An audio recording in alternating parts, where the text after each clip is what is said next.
Among them, the Kenya National Library Service Bill, National Assembly Bill number 5 of 2020. There's also the Kenya National Blood Transfusion Service Bill, National Assembly Bill number 6 of 2020. There's also the Parliamentary Pensions Amendment number 3 Bill, National Assembly Bill number 57 of 2019. In the Kenya National Library Service Bill, just to take a look at what the bill entails, is that the main objective of this bill is to give effect to the Constitution in order to promote all forms of national and cultural expression through literature, the arts, traditional celebrations, science, communication, information, mass media, publications, libraries, and other cultural heritage. Part 1 of the bill provides for preliminary matters. Part of the bill provides for the establishment of the Kenya National Library Service. Clause 5 provides for the functions of the Kenya National Library Service, which includes acquiring, preserving, and maintaining a collection of library resources, carrying out and encouraging research in the development of libraries and related services, and providing a national library reference and referral services, among others. Taking a look at what the Kenya National Blood Transfusion Bill entails,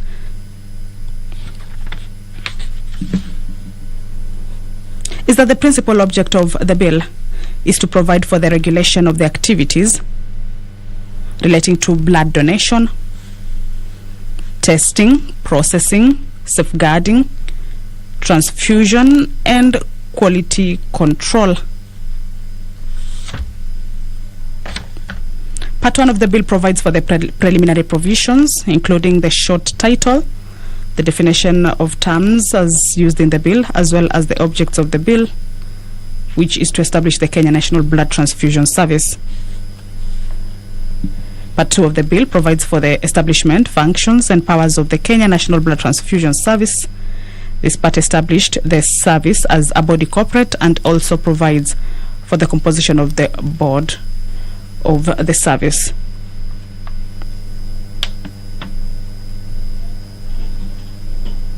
The third bill that this afternoon will see Parliament or members of the National Assembly proceed for a committee of the whole House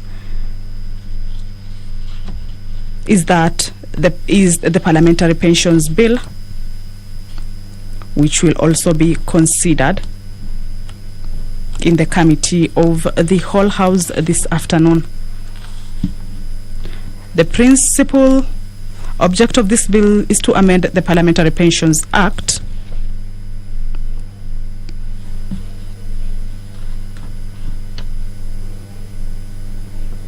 Cap number 196 to bring into conformity with the provisions of the Constitution of Kenya 2010 and provide for the Act to apply to members of both Houses of Parliament. The bill further seeks to bring Cap 196 into conformity with the directions of the Salaries and Remuneration Commission as regards the retirement benefits due to members of Parliament. The Salaries and Remuneration Commission is established under Article 230 of the Constitution and is empowered under Article 230 subsection 4 to set and regularly review the remuneration and benefits of all state officers.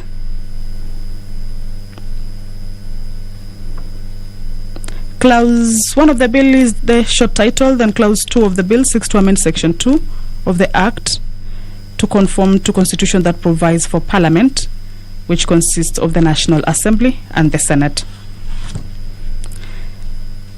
This afternoon, the County Government's Amendment Bill, Senate Bill number 13 of 2018, tabled by the Chairperson, Departmental Committee on Administration and National Security, will be read for the second time, which is a resumption of debate interrupted on Tuesday, June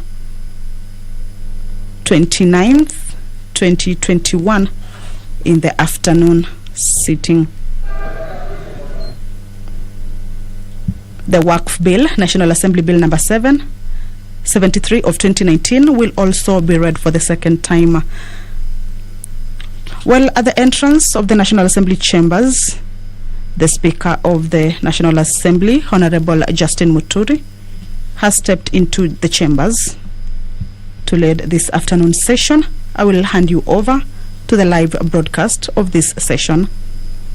Remember, this is a broadcast brought to you by the Parliamentary Broadcasting Unit in partnership with Kenya Broadcasting Corporation. My name is Kamche Menza. Good afternoon.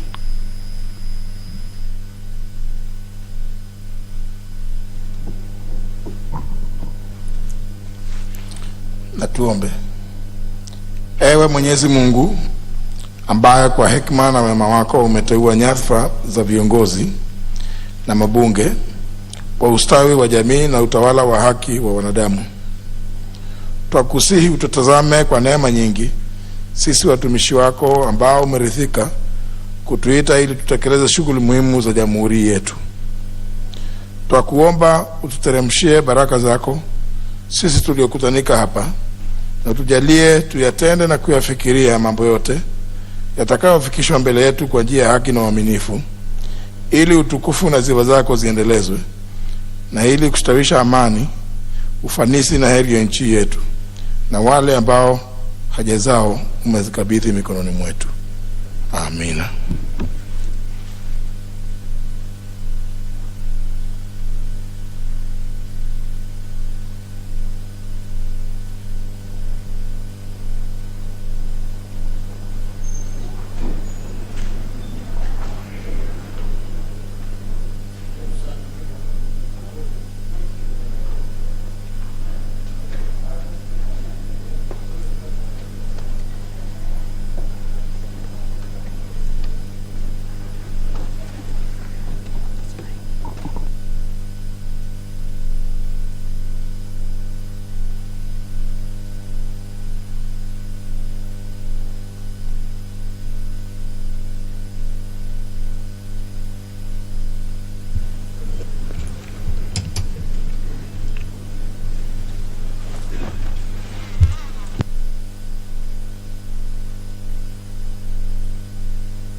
They are ringing? Yes.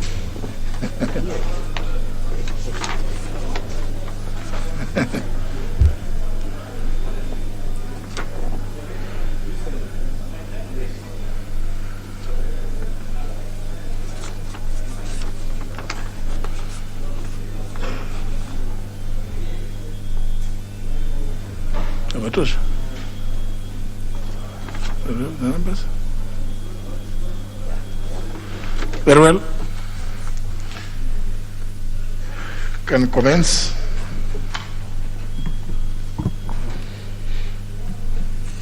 Order number 1, administration of oath. Order number 2, communication from the chair. Order number 3, messages. Order number 4, petitions. Member for Kamukunji. I thought I saw him. You have not. Very well. Proceed. Thank you, Mr. Speaker. I'd like to take this opportunity to present a public petition number 015 of 2021 regarding the renaming of Karura Forest after Professor Wangari Maathai. I, the undersigned, on behalf of the various environmental conservationists across the country, draw the attention of the House to the following: that it is an established historical fact that the late Professor Wangari Maathai was instrumental in salvaging Karura Forest from the existential threat of land grabbers, thereby safeguarding its conservation for current and future generations. That on account of Professor Wangari's tireless efforts and dedication, Karura Forest is today a thriving natural endowment that not only serves as a home to many animal and plant varieties, but also provides appropriations in aid revenue for the government through fees obtained for these benefits that attract thousands of runners, walkers, cyclists, campers, and tourists every year. That Professor Wangari's unmatched sacrifices, selflessness, and courage led to the preservation, conservation, and proper management of other forests, wetlands, public parks, and natural resources in the country, in a key drive behind the government's environmental agenda of obtaining a minimum of 10% forest cover in the country. That Professor Wangari's emphatic passion, commitment, and resilience in promoting community forest management and improving the quality of life for many Kenyan communities were immeasurable, and her environmental conservation legacy continues to be one of the inspirations behind environmental conservation and women empowerment in our country.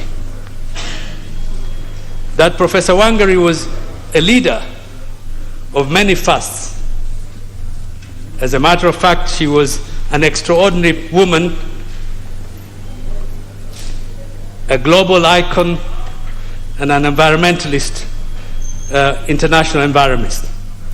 She was the first woman in East Africa to obtain a Doctor of Philosophy degree, the first woman to be appointed associate professor at the University of Nairobi, a founding member of the Green Belt movement, a founding advocate for multi-party democracy, and in fact, she was a member of parliament representing the people of Nyeri in this August House.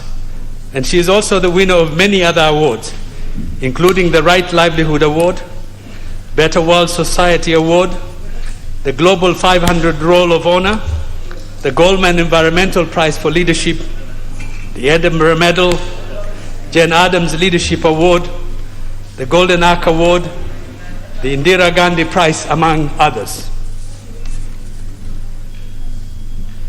That her noble work has been appreciated globally by many countries, including France, which started a school in our honor, the United States of America, which opened the Wangari Maathai Gardens in Washington, D.C., the Wangari Maathai Trees and Garden at the University of Pittsburgh, the unveiling of her statuette at Benedict College in Kansas, and the historic global award of the Nobel Nobel Peace Prize in 2004. That, sadly, nationwide, the recognition of Professor Wangari in her own native country of Kenya is comparatively low, exemplified only by the renaming of Nairobi's Forest Road to Wangari Maathai and the establishment of the Wangari Maathai Institute for Peace and Environmental Studies at the University of Nairobi. That in view of the concern that most of the accolades, awards, and commemorations recognizing and honoring the exemplary work and the impact of Professor Wangari are primarily undertaken by foreign countries. And further, in view of the fact that her 10th death anniversary is in September this year, it is a high time and it's prudent for the state to consider renaming Karura Forest after this icon of national heritage and champion of global environmental conservation. That efforts to have the matter addressed by relevant authorities have not borne any fruit, and that the matters raised in this petition are not pending in any court of law in Kenya. Now, therefore, your humble petitioners pray that the National Assembly, through the Department Committee on Sports, Culture and Tourism, 1, considers the matter with view to recommending the renaming of Karura Forest as Wangari Maathai Forest in order to accord due honor to Professor Wangari Maathai's effort of championing the forest preservation as well as enhancing Kenya's international image in environmental conservation, promote ecotourism, rebrand and revive the vibrancy of the forest, inspire and motivate younger generations to embrace conservationism and to foster and inculcate transformative values by restoring the culture of afforestation, reforestation, and conservation of natural resources. And 2, makes any recommendation that it deems fit in the circumstances of the petition. And your petitioners will ever pray.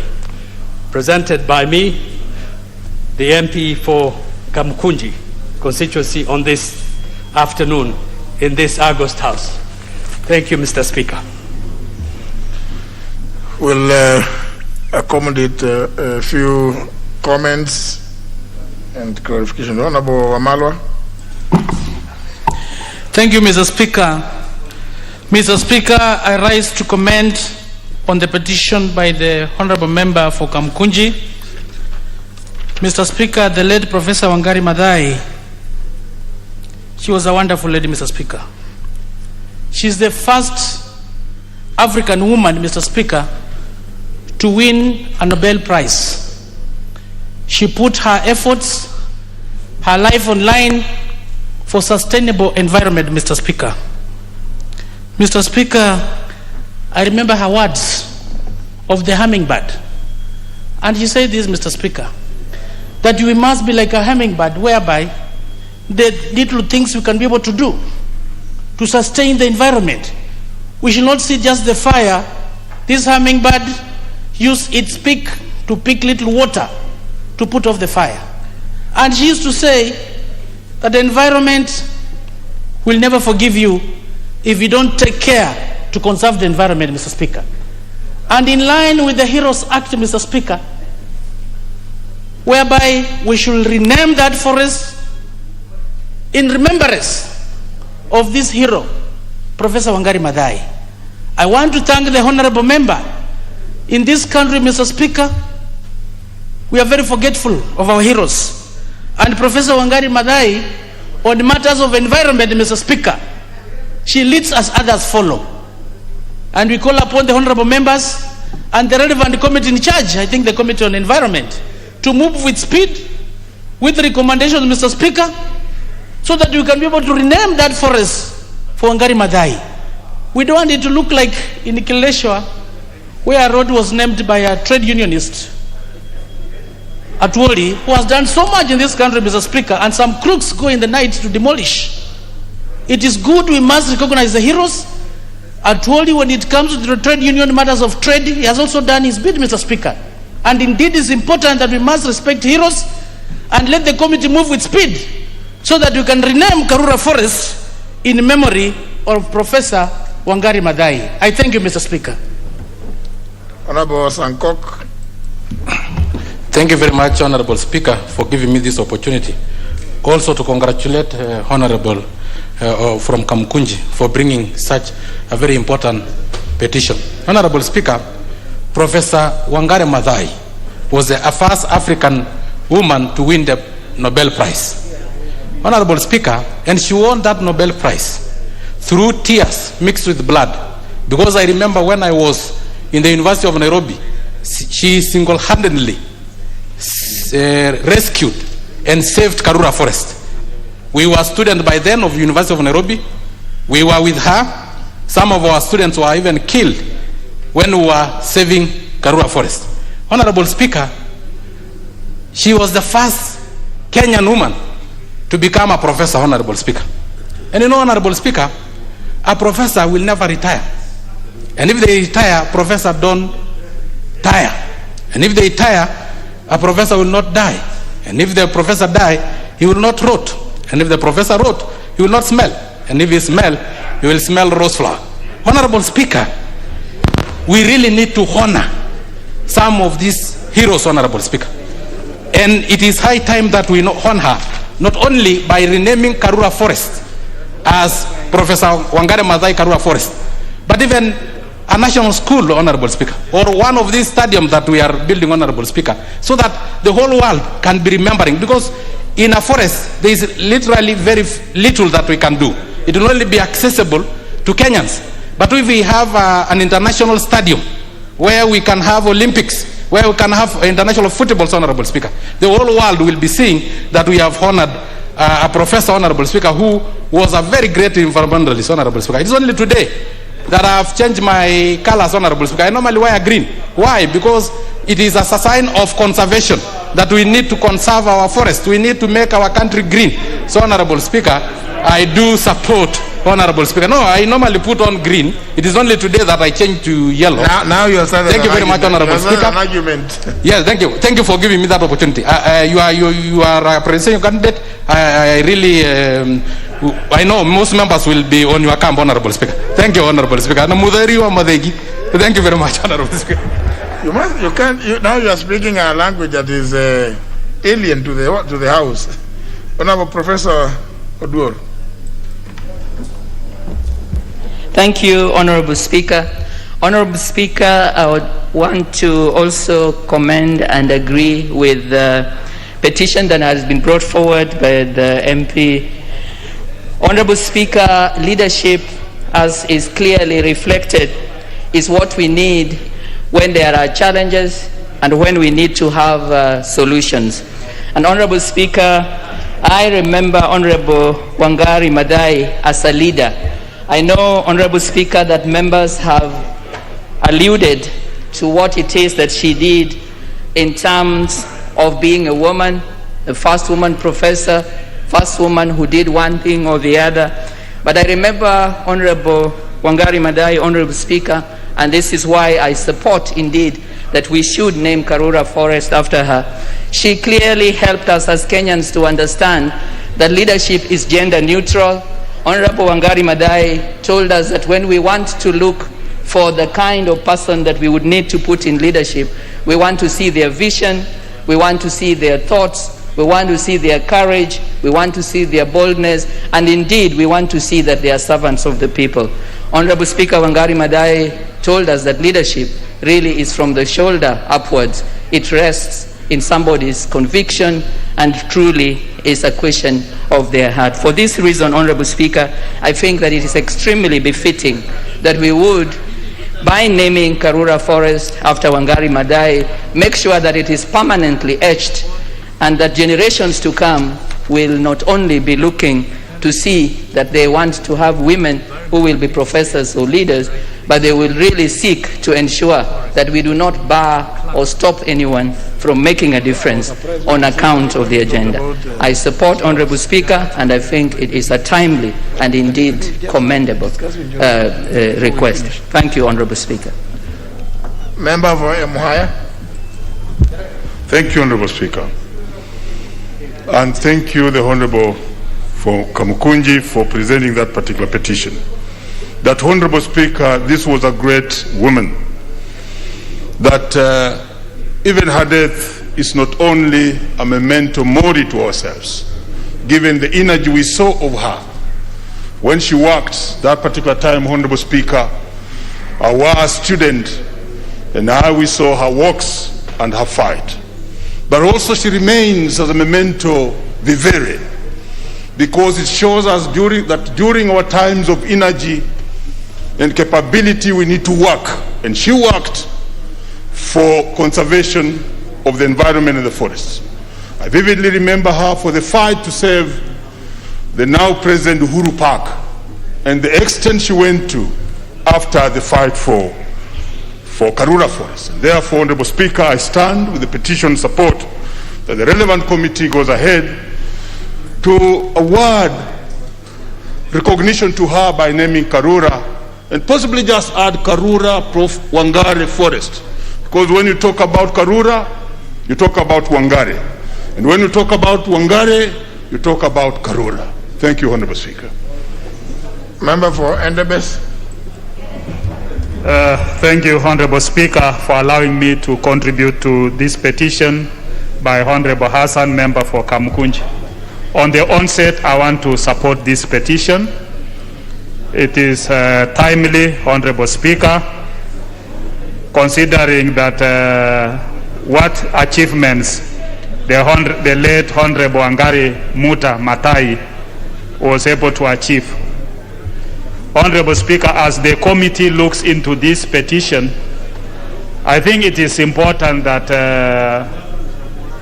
we need to have a criteria for naming of important places. You know, when Honorable Chris tries to justify the naming of a street in honor of trade unionist Atwoli, we can't put Honorable Madai in the same category with Atwoli. I think that's an abuse. It is, and that is why many Kenyans feel that that kind of naming of a street in honor of Atwoli is not justified. I think this is a very important petition that we should not just trivialize it to issues that of the Atwoli level. It is important that you know, let's know. So, Honorable Speaker, I think once the committee looks, we need to have a criteria for naming of important places, naming of streets, not just somebody waking up in the morning and naming a street or a place in honor of anybody. With those few remarks, Honorable Speaker, I support the petition. Member for Mavoko. Thank you, Mr. Speaker. I thank the Honorable Hassan of Kamukunji for bringing this important petition to this Parliament. Mr. Speaker, Professor Madai had many firsts, and one of them was maintaining the greenery in this country that we see. Mr. Speaker, every Kenyan remembers how Professor Madai fought for and including the Uhuru Park of today, Mr. Speaker. Mr. Speaker, I'll agree with members that Karura Forest be named after Professor Madai. Mr. Speaker, the climatic change in this world, had everybody listened and had they adhered to Professor Madai's advice, maybe we will not have this kind of climatic change in this world. Mr. Speaker, I join Honorable Hassan in supporting this petition, but Mr. Speaker, I just wanted to find out. I've heard the Honorable Hassan say it will be marked to the Departmental Committee of Sports, Culture and Heritage and Tourism, and I was feeling like it's more of environment natural resources, or Mr. Speaker, according to how you are going to rule, maybe it can be joint committee of my committee and the environment, so that we can give him the desires of his requests, Mr. Speaker. I thank you. The Honorable Wanjiku Waruguru. Asante Bwana Spika, niruhusu pia nitoe pongezi kwa Mheshimiwa Hassan mbunge wa Kamukunji kwa sababu ya kufikiria mambo ya Mheshimiwa Mheshimiwa Wangari Maathai. Niseme ya kwamba sisi kama hili bunge hatutaki bunge la kitaifa lifanywe kama kaunti ambayo sitaki kutaja. Watu ambao wanaamka wanafanya mambo bila mpango na kuleta uhasama katikati ya jamii. Spika, mpaka iwekwe wazi kama hatuna sheria ambayo imetungwa, ni njia gani kamiti ambazo zitaweza kupitisha mambo ambayo inahusu kuname kitu nyuma ya jina ya mtu. Na tatizo na Kiswahili kidogo, lakini nitaendelea. Mheshimiwa Spika, niruhusu niseme Mheshimiwa Wangari Maathai alishafariki. Ule mama alifanya kazi ngumu, alifurushwa na serikali ya marehemu mzee Moi. Ule mama alifedheheshwa, alitolewa nguo, alivuswa ushi, alikuwa amefanywa akwe kama mtu wa kuchekelewa na jamii. Ule mama hakukufa moyo. Niruhusu nitumie fursa kuambia wanawake tulio ndani ya hii bunge, safari zetu katika siasa si lazima ikuwe ni ya shangwe na vigeregele. Tutapigwa na tear gas, tutakimbizwa na polisi, tutatolewa nguo. Mheshimiwa Spika anauliza wanawake tukae kidete kama Mheshimiwa Wangari Maathai. Niruhusu niseme kwa sababu kuna watu ambao wako na mazoea, wakishindwa kwa sera na kushindwa kufanya kazi, wakimbizana na wanawake na mapolisi, wakimbizana na wanawake na tear gas. Mimi nitauliza, please now be relevant to the petition. Mimi nauliza, Mheshimiwa Speaker, niko relevant sana kwa sababu Mheshimiwa Wangari Maathai, hakuna mwanamke amebeba fedheha katika hii Kenya kama Wangari Maathai. Marehemu Wangari Maathai. Na ndio nauliza Bwana Speaker, Honorable Waruguru, there was nobody by the name Mother Wangari Maathai. Na hiyo mambo ya wanawake kukimbizwa msituni ama kwa barabara, sasa hiyo mkazungumzie kule nje tafadhali. Mheshimiwa Speaker, wewe ni speaker ya wanawake, speaker ya wanaume, na pia wewe umezaa wasichana, kesho watasimama kukuwa marais, na safari ni ile ya wanawake ya kukimbizwa. So sisi kama wanawake wa hii bunge tunazidi kusema Wangari Maathai viva, wanawake tusimame kindete. Naye minister ambaye anasuluhisha na maneno ya usalama, wacha kutuma maaskari wasukume wanawake, hasa wanawake wale ambao wanatafuta viti. Karura, Wangari Maathai, wanawake sisi tunajivunia yeye, iendelee. Na Mheshimiwa Speaker, Mheshimiwa Sankok amevaa rangi ya chama, furusha yeye avae nguo ambayo inafaa bunge, manake hii amevaa uniform ya chama. Asante. Honorable Kalasinga Majimbo. Thank you, Mr. Speaker. Mr. Speaker, I rise to support this very important petition. Environment, Mr. Speaker, is life. Environment, Mr. Speaker, is love. An environment, Mr. Speaker, is everything a man and all the living of animals like. I want to give a serious support to this petition because, Mr. Speaker, when you move around the globe, around the world, you see a lot of namings of this very important lady called Wangari Maathai.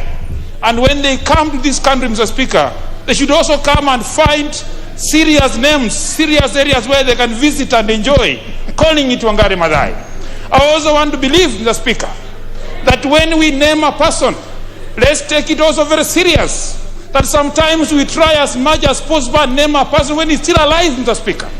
People who are alive have made histories. We must give them respect. we must give them the names, and even when they're walking and alive, they know where they're marked. And in the same, Mr. Speaker, I even want to name one of the very beautiful rocks on Kapchai Hills, Mr. Speaker, under the name of EGH, Justin Muturi. Because the people of Bungoma, Mr. Speaker, when you were the magistrate in Bungoma County, Mr. Speaker, you allowed the Dini Msambwa, who were outlawed. You allowed them to participate as a religion, Mr. Speaker. And whenever they pray, they face Mount Zion. They face that rock. So, Mr. Speaker, even while you are still alive, I will name that rock EGH Justin Muturi. And we shall pray, Mr. Speaker. Mr. Speaker, we shall pray that in the next 2 years or one, you get the CGH, Mr. Speaker. That one is God willing or inshallah. This is member of Parliament for Kapchai. I support this petition. Thank you, Mr. Speaker.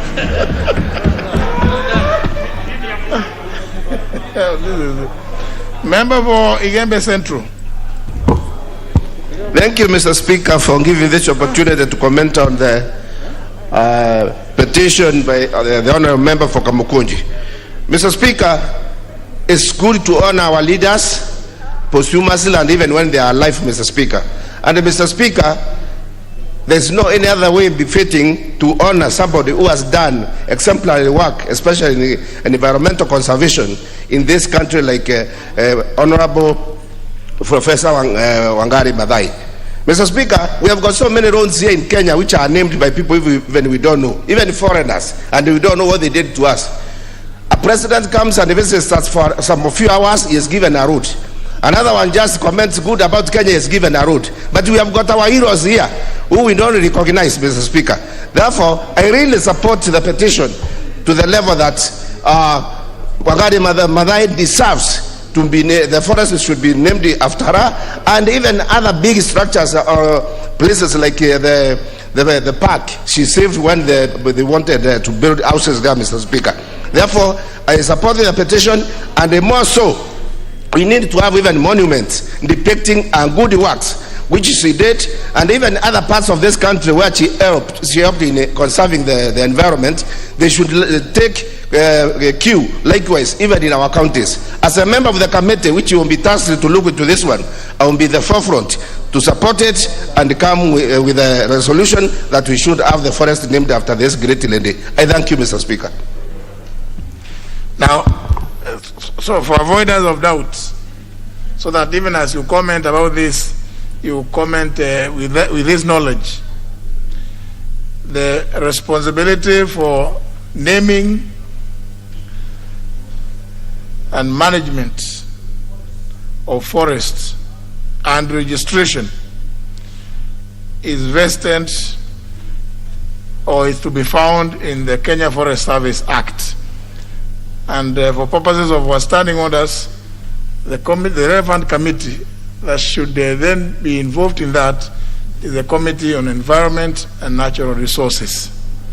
So some people may have made a mistake, may have misled the Honorable Yusuf Hassan, because they thought it was a cultural thing like other ordinary things. Forests are not just treated that way. There are some forests which are very sacred, and I speak with authority on the issue of forests, you know.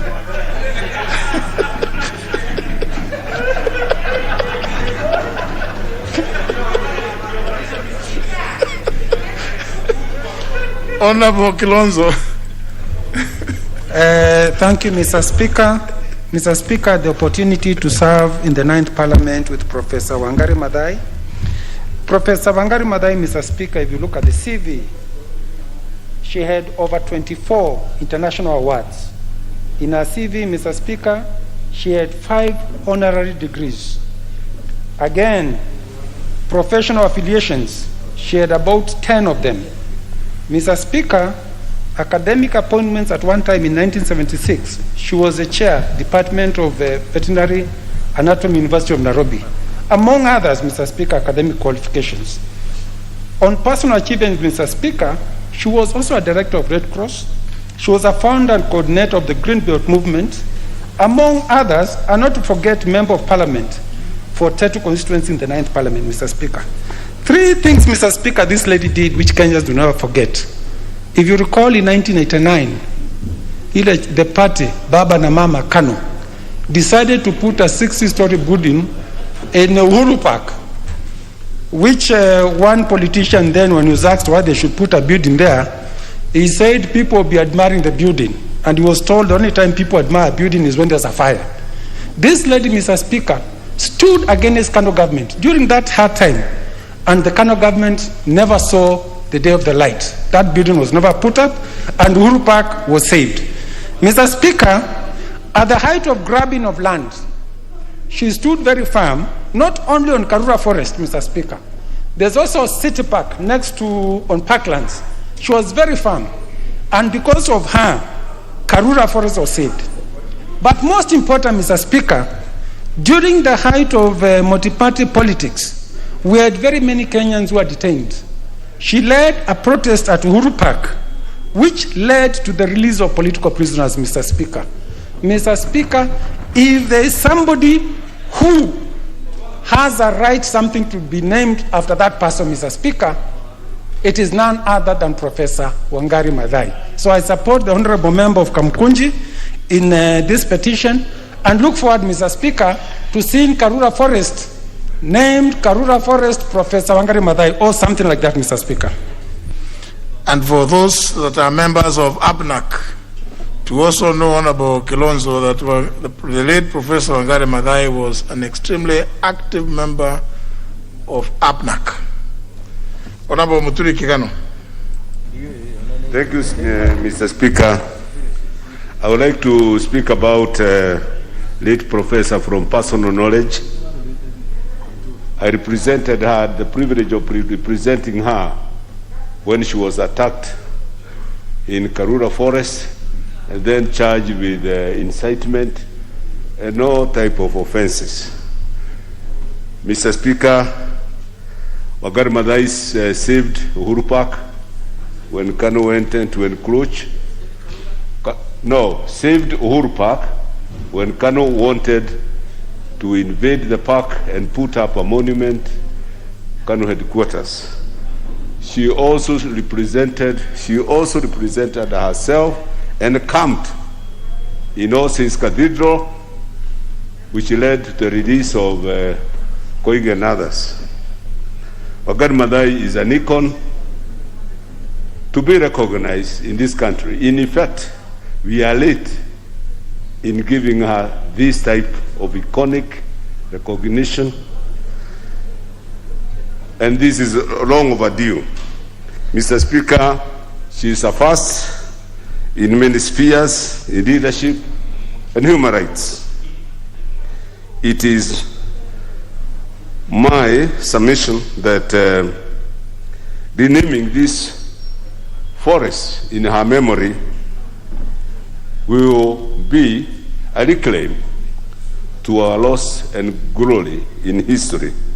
Mr. Speaker, lastly, it is an insult to Wangari Maathai and to environment, green movement, when my Aswell colleague here wears yellow when we are discussing green and environment and an icon. It is an affront, that lady. I will also support, I will also look forward, I'm looking forward also to supporting a similar petition when anybody brings this petition to name the name, is it called what? A road. Road in memory or in the cognition of in the cognition of Baba. Yes, in the cognition of Baba, because he was also an associate of Wangari Maathai. He also suffered for human rights. Bagadi Road, when it is brought, it is long overdue that we recognize the living heroes before they die. So Baba should be given a road. Similarly, Wangari Maathai. Thank you. Honorable Olekenta. Thank you, Honorable Speaker. I'd like to also join my colleagues in commending the MP for Kamukunji for this long overdue request. Honorable Speaker, everybody knows that Wangari Maathai put this country on the world map. having been a member of parliament, having been a professor, having been at least somebody who made Kenya what is today, I think she deserves that. The Nobel laureate, as we all know, suffered a lot. And it was not for herself or her children or her family. It was for the benefit of all the Kenyan people. I remember when she fought for Uhuru Park, for the preservation of Uhuru Park, Karura Forest, and she underwent a lot. And at that time, she was treated like a villain. And those people who suffered in Nyayo, in the Nyayo gutters or detention centers, I think all those people should be recognized, because were it not for them, we will not be having the freedom we have today. In fact, when somebody talks about Honorable Raila, these are the icons that really fought for the freedom of this country. Nobody else can suffer like that. And it were not for them, even this constitution we are fighting over would not be there. And I think it's important that the Kenyan people, especially the members of parliament and others, recognize this point, because if we don't do it ourselves, then we are not thinking about this country. So I support, and I'm really also looking forward to such recognition. Thank you, Honorable Speaker. Very well. The time allocated for petition is over. Therefore, that petition stands committed to the Departmental Committee on Environment and Natural Resources. So, the Honorable Hassan, don't pursue the Departmental Committee on Sports, Arts and Culture. Pursue with the Environment and Natural Resources. Next order. Order number 5, papers. Leader of the Majority Party. Honorable Speaker, I beg to lay the following papers on the table of the House. Today, Tuesday, July the 6th, 2021, afternoon sitting. Number 1, the 26th biannual report of the Monetary Policy Committee for April 2021 from the Central Bank of Kenya. Number 2, the annual report and financial statements of the Kenya Reinsurance Corporation Limited for the year ended 31st of December 2020. Number 3, the report of the Auditor General and financial statement in respect to the Kenyatta International Convention Center, KICC, for the year ended 30th of June 2019, and the certificate therein. And number 4, reports of the Auditor General and financial statements in respect to the following institutions for the year ended 30th of June 2020, and the certificates therein. Number 1, Kenya Electricity Transmission Company Limited. Number 2, the Privatization Commission, and lastly, the Kenya Ports Authority. Thank you. Next order.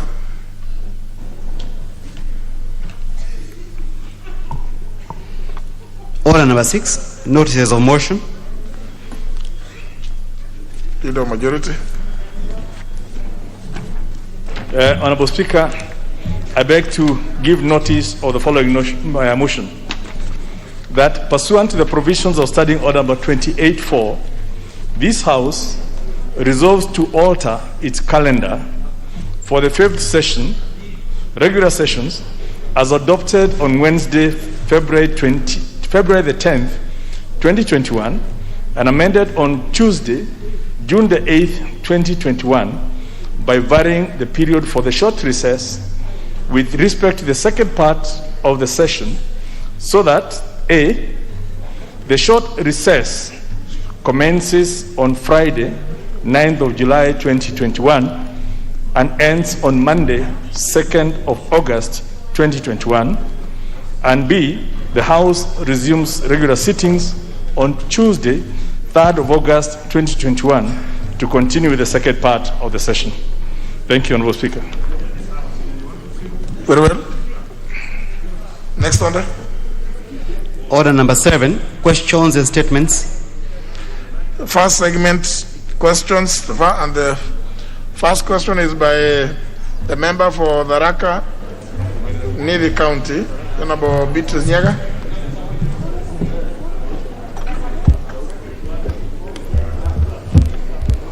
Thank you, Mr. Speaker. Mr. Speaker, my question is 225 of 220, and it is directed to the Cabinet Secretary for Infrastructure, Housing, Urban Development and Public Works. 1. Could the Cabinet Secretary explain the status of construction of the Chuka, Kanwa, Karen, and the Chekariga Marimanti roads in the Tharaka County despite having been funded? 2. What has caused the delay in the construction of the said roads to bitumen standards as directed by the President in the year 2017? 3. When is the construction expected to commence, and what is the expected completion date of the project? Mr. Speaker, I would like you to give me a minute to explain something small. This is not the first time, Mr. Speaker, we have asked about those particular roads in the Tharaka County. The member for Kangema. Yes, I need to. The rules actually don't allow a member to stand between the member speaking and the speaker.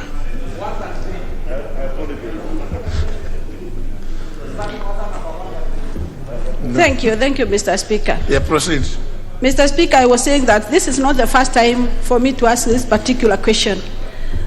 Last year, 2020, Mr. Speaker, I brought the same question to this House, and the Cabinet Secretary came and explained and gave a promise, which he never fulfilled.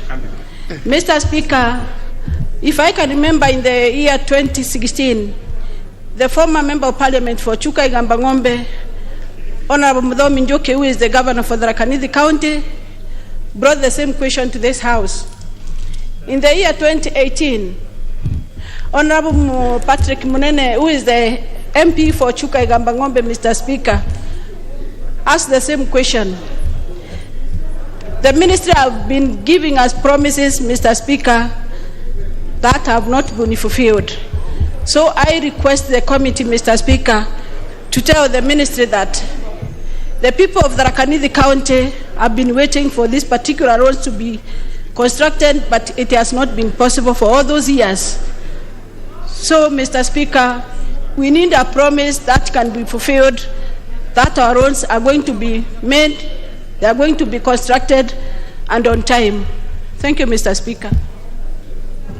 I think, unfortunately, I had received a request by the chair of the committee, who is not, Honorable Kosing, is not around today. He had notified me about his absence. But I think your concerns will be recorded for purposes of presentation to the Cabinet Secretary when he next appears. But I think, Honorable Wankada, it would be good if you can be present. It would be really very good if you can be present to raise that issue with the Cabinet Secretary. So the chairman is directed to make sure that you are present. Yeah. Thank you, sir. Next question is by the member, Honorable Halima Mucheke. Thank you, Honorable Speaker. My question, number 227 of 2021, is directed to the Cabinet Secretary for Interior and Coordination of National Government. 1.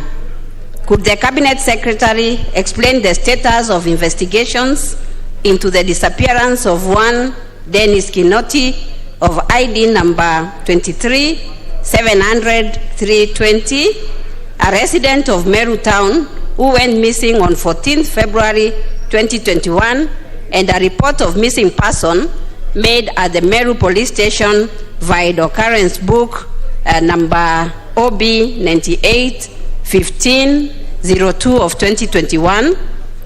2. How many suspects have been apprehended or questioned in connection with the disappearance? And 3. What specific measures has the government put in place to protect Kenyans from the spate of abductions, kidnappings, and disappearances of persons that has been rampant in the country in the last 1 year? Thank you, Honorable Speaker. The question will be replied to before the Departmental Committee on Administration and National Security. The next question is by the member for Kwale County, the Honorable Zuleika Hassan. Thank you, Mr. Speaker. I stand to ask question 230/2021 to the Teachers Service Commission.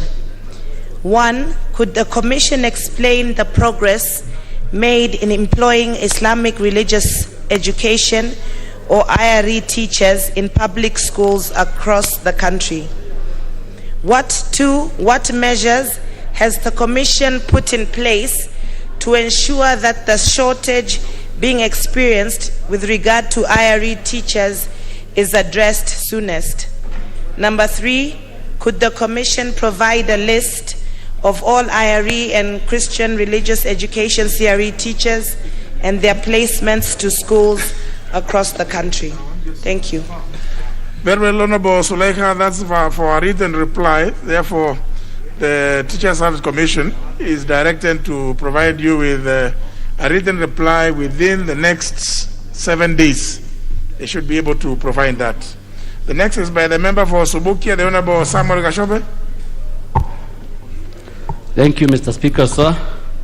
I like to ask question 2.1/2021 directed to the Cabinet Secretary for Transport, Infrastructure, Housing, Urban Development and Public Works. What measures are in place to prevent accidents occurring along the Solai-Subukia Road, D366 in Subukia constituency, noting that majority of them are due to sharp bends and lack of road infrastructure such as signage, markings, speed bump, pedestrian crossing, among others. 2. Could the Cabinet Secretary explain why the completion of the construction of the said road has delayed, including erecting of speed bumps, road marking, installation of caravans, traffic and road signs? Thank you, Honorable Speaker.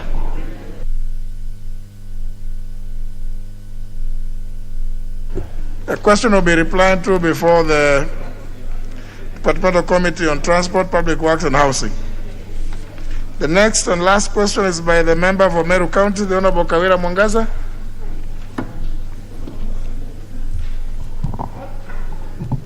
Thank you, Honorable Speaker.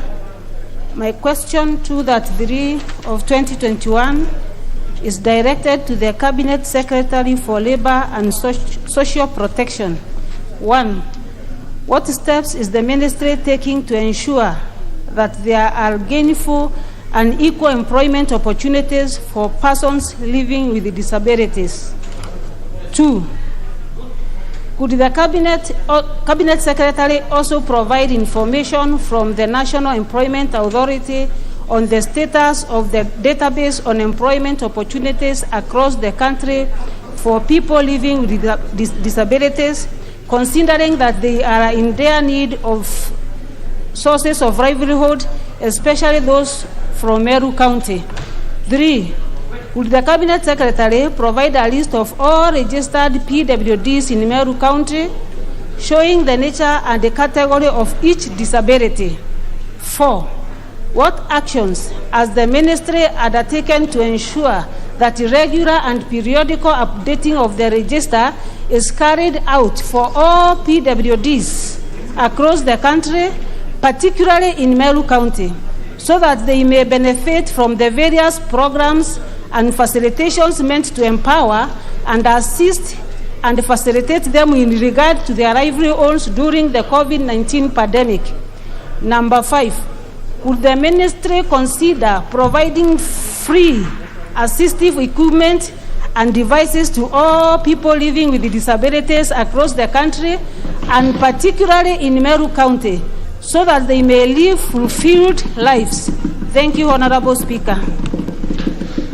Question will be replied to before the Departmental Committee on Labor and Social Welfare.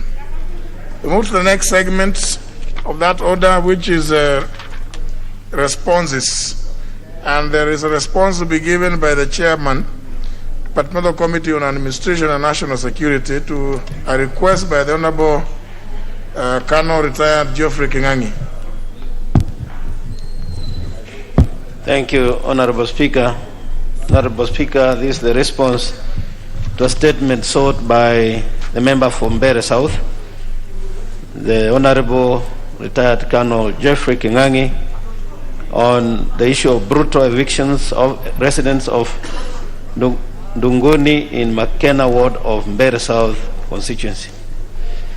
Honorable Speaker, the member sought specifically the following: to be informed on the circumstances that led to the inhuman and extremely brutal evictions of residents and demolitions of houses at Dunguni Center, and 2, what urgent intervention measures the government is undertaking to address the ongoing humanitarian crisis at Dunguni Primary School, exemplified by massive congestions, devoid of sanitation, water, COVID-19 mask, food, and other basic needs, particularly in consideration that schools are scheduled to reopen on 10th May 2021. And 3, that in light of the fact that these residents are the rightful owners of the land near Masinga and Kembere dams, where they have lived and farmed despite claims to the contrary by Tana and Earth River Development Authority, that is TARDA, within what timelines shall the government resettle the IDPs, resolve the land ownership issue, and duly compensate the residents for their colossal losses? And finally, that on what basis the journalists and residents of the area, as well as the MP, was harassed, beaten, arrested, and does the government therefore intend to pursue the false trampled up charges against them? Honorable Speaker, the response is as follows. The eviction exercise in Masinga and Kembere was a legal exercise following a court order. The court matter was as a result of TARDA's effort to evict the illegal squatters from its property amicably without success. Consequently, TARDA filed a case in the Environment and Land Court in Embu, that is case number 148 of 2017-2018,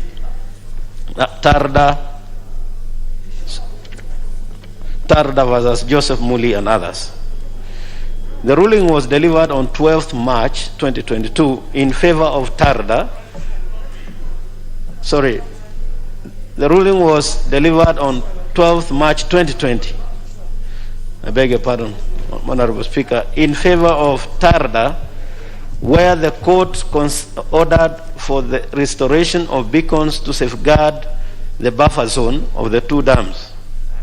And hereby they have attached the court order. The court further issued execution orders dated 3rd September 2020, directing the Regional Police Commander Eastern to provide security during the eviction exercise. There is also attached a copy of the execution order. Honorable Speaker, currently there are no internally displaced persons accommodated at Dunguni Primary School, and therefore there is no humanitarian crisis. Thirdly, TARDA owns the land in Masinga and Kembere and possesses the following title deeds: LR number 28670, LR number 28671, and LR number 12621. The court determined the true ownership of the land and issued court orders accordingly. Honorable Speaker, finally, the area member of Parliament, retired Colonel Geoffrey Kingangi MP for Mbeere South constituency, and 11 other suspects were arrested and charged with various offenses related to the following: A, taking part in unlawful assembly contrary to Section 79 of the Penal Code; B, incitement to violence contrary to Section 96 of the Penal Code; C, obstructing police officers while executing lawful duty contrary to Section 103A of the National Police Service Act of 2011; and D, arson contrary to Section 332A of the Penal Code; E, malicious damage to property contrary to Section 339(1) as read together with Section 339(2)A of the Penal Code; and finally, contravening provisions of Prevention, Control and Suppression of COVID-19 Directive issued by the Cabinet Secretary of Health pursuant to Section 36, as read together with Section 164 of the Public Health Act Cap 242 of the laws of Kenya. I thank you, Honorable Speaker. Honorable Kingai. Thank you, Honorable Speaker. I want to thank the Cabinet Secretary for Administration and National Security for taking the time to provide a statement. I also want to admit that I did interact with the Cabinet Secretary and the peers during the committee period, that there has been a bit of canvassing around the issue. And I want to thank the chairman because he has been very graceful to facilitate some kind of discussion around this issue. Honorable Speaker, allow me to put a few facts straight. Number one, the Tada land in Bere South totals to 66,000 acres. It is colossal. It is kilometers upon kilometers of land. The piece of land in question is more than 6,000 acres. And it is touching Masinga Dam. And a distance of about 40 kilometers is a coastline which is in my constituency of Masinga Dam. The truth of the matter is that nobody in my constituency entered Tada land, because Tada land is trying to claim this area for the first time. The people of Makema have been living there since the dam was constructed in 1978, more than 40 years ago. They have been living there. Tada, in fact, the people of Masinga, they have 7 villages. There is Dungune village, Twanyoni village, Mudhidu village, Masai Cross, Ududune, Nungambo, Mwanyani, all those are villages. And for every village, there is a primary school. And in the area, in the same land, there is a secondary school. These people did not come yesterday. These schools are government schools. We have put CDF money to build classrooms there. And this is the area that now the Cabinet Secretary is claiming that he was bound by a court order. TALDA is a public body. They went to court to procure a court order. So it is government using one arm to procure a court order and then claim they are bound by the court order that they cannot protect the citizens. I don't know how it has come that the member of parliament now is called upon to defend citizens from their own government, people who are being paid through the taxes. People did not move into underland. TALDA moved into people's land 34 years after the construction of the dam, and after TALDA was legally there in the place. These title deeds were only obtained in 2012, and people have been living there since 1978 when the dam was constructed. I do not understand why, out of 60,000 acres, it is difficult to settle around 300 families. Out of 60,000 acres, that 300 families, to the extent that the government resorts to violence. Honorable Speaker, I would like to condemn the brutal violence that the government has resorted to. There was no need for violence. People were scattered all over the place without home. As a matter of fact, there is a young couple that lost a child in the night after they had been evicted by the government. The government owes the people of Makema an apology. The government owes the people of Makema a retribution the payment for the houses that were demolished. The government must provide the people of Makema alternative land so that they can move out of the land they claim. Mr. Speaker, we are having a case where government abdicates their responsibility so that the people have to defend themselves against their own government. There is negligence in the area on the part of public servants and public institutions. Mr. Speaker, this is an area where before I came, half the constituency had no titles. And as we talk now, Karaba adjudication section has no titles. Riakanao adjudication section has no titles. Makema adjudication section has no titles. Gasabali adjudication section has no titles. And yet, the adjudication was completed 40 years ago. What is the government doing sitting around there and titles are in the offices in Nairobi and they cannot be issued to the owners? This discourse becomes like a monologue.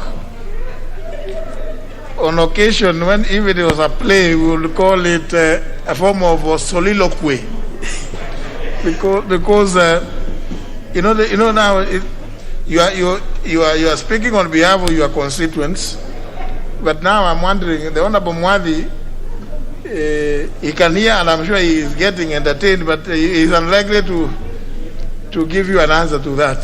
Mr. Speaker, I appreciate the opportunity to ventilate. Yes, but that's why I gave you the opportunity to be able to say it. But it seems it amounts to some form of lamentation. And I wonder whether you are able to be present when the cabinet secretary appeared. I was present. You asked him those questions. I asked those questions, Mr. Speaker. And he did not respond to them. He did not respond to them, Mr. Speaker. That is why I am forced. So now it is a lamentation. This is a lamentation, Mr. Speaker. But, so that now, then you must make it short because there is going to be no answer. Thank you, Mr. Speaker. I will make it short. And I will finish by saying that as far as we are concerned, the schools, the 7 schools that are in Makema, in the land so-called Tandaland, the 7 villages that are in the so-called Tandaland will remain. Because nobody has talked to the people of Makema. As a matter of fact, there is even a settlement scheme which was stopped 4 years ago for being occupied by landowners, by the government, and they have not come back. What is so difficult about talking to people, finding out what the problem is, and resolving the problem? Thank you, Mr. Speaker, for indulging me in my so-called lamentations. But you can understand the frustration that we have when we have an irresponsive government. It is really a shame. Thank you, Mr. Speaker. You can see the Honorable Mbarire also wants to join you in the lamentation. Thank you, Mr. Speaker. Mr. Speaker, let me first begin by thanking Honorable Mwati, the Chair of the Security Committee, for bringing his response on this important matter. And let me first declare my interest that I am a Member of Parliament from Embu County, and therefore this matter concerns me a lot. And let me also thank the Honorable Kingangi, who has really taken this matter seriously from the word go, and having brought this matter before this House, Mr. Speaker. Mr. Speaker, the right to property is enshrined in the Bill of Rights of our Constitution, Mr. Speaker. And Mr. Speaker, we know that in this country, property does not necessarily have a title deed to it, especially when it comes to land. There are people who have land, who have lived on pieces of land for many years, but may not have a title deed because the government has not accorded them that important document. Mr. Speaker, that is the case of the people of Makema. That is actually the case of a majority of the residents of Mbeere South constituency, Mr. Speaker. And so, because I would hate that it just ends with lamentations, would the chair of Security Committee, jointly with the chair of Lands Committee, consider visiting the people of Makema and having a public consultation and participation with them to understand the extent of their problem, Mr. Speaker?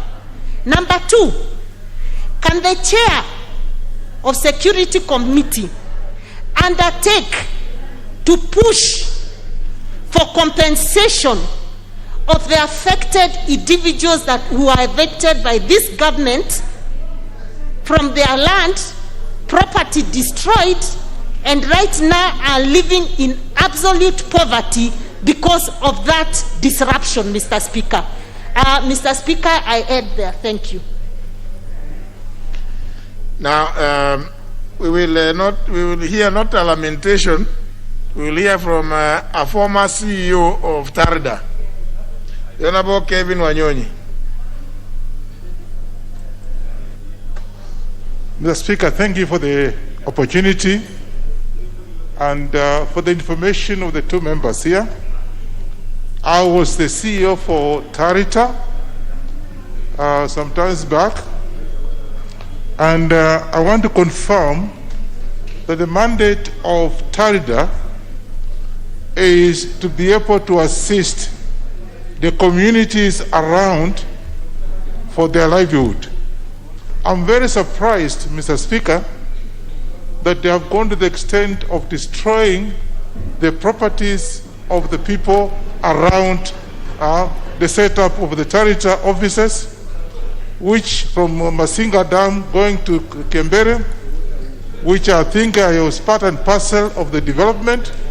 Mr. Speaker, the solution to this is for Tarita to sit down with the people affected to be able to find a solution, because the mandate of Tarita is to help the community improve their livelihood by having programs such as agriculture in either land or land cultivation or specialized products and crops, and even the livestock, and including fishing, Mr. Speaker. So I'm so surprised that the mandate has now changed, and that the Ministry of Security has come in to destroy the properties of the people. I would therefore suggest, Mr. Speaker, that the current management of Tarita sits down with the land, the Ministry of Land, and the community to be able to sort out. I don't think there's any serious issue here. And therefore, I think it's very unfortunate that it has taken that kind of dimension. But I think the best thing, Mr. Speaker, is for Tarita management to sit with the community rather than destroy the properties of the community. I regret whatever happened here. Thank you, Mr. Speaker. Honourable Mwadi. Thank you, Honorable Speaker. Honorable Speaker, I empathize with the Honorable Kingangi and the members who have spoken, including Honorable Mbarile, and actually note that the situation as it sounds, because I'm not quite seized of what is on the ground, is really desperate and probably needs to be addressed in the manner that the former CEO has said. And this should have actually been done ab initio from the onset, that before people faced off, they should have been able to sit down and amicably also sort out, because the problem they are solving that by creating another one of people who have nowhere to stay. But again, for me to be able to come up with a comprehensive plan going forward, probably is to be able to visit the area and also see for myself, and not just myself, the committee, to be able to be seized of the matter. The land in question, if it is 66,000 acres, is quite big. Probably an engagement with the management and leadership of TARDA can yield some fruits. But at the same time, I would urge the member, if there are any documents that would indicate that those people have been there for 34 years as alleged, should also be submitted to the committee so that we are able also to make a case for these residents who are quite deserving.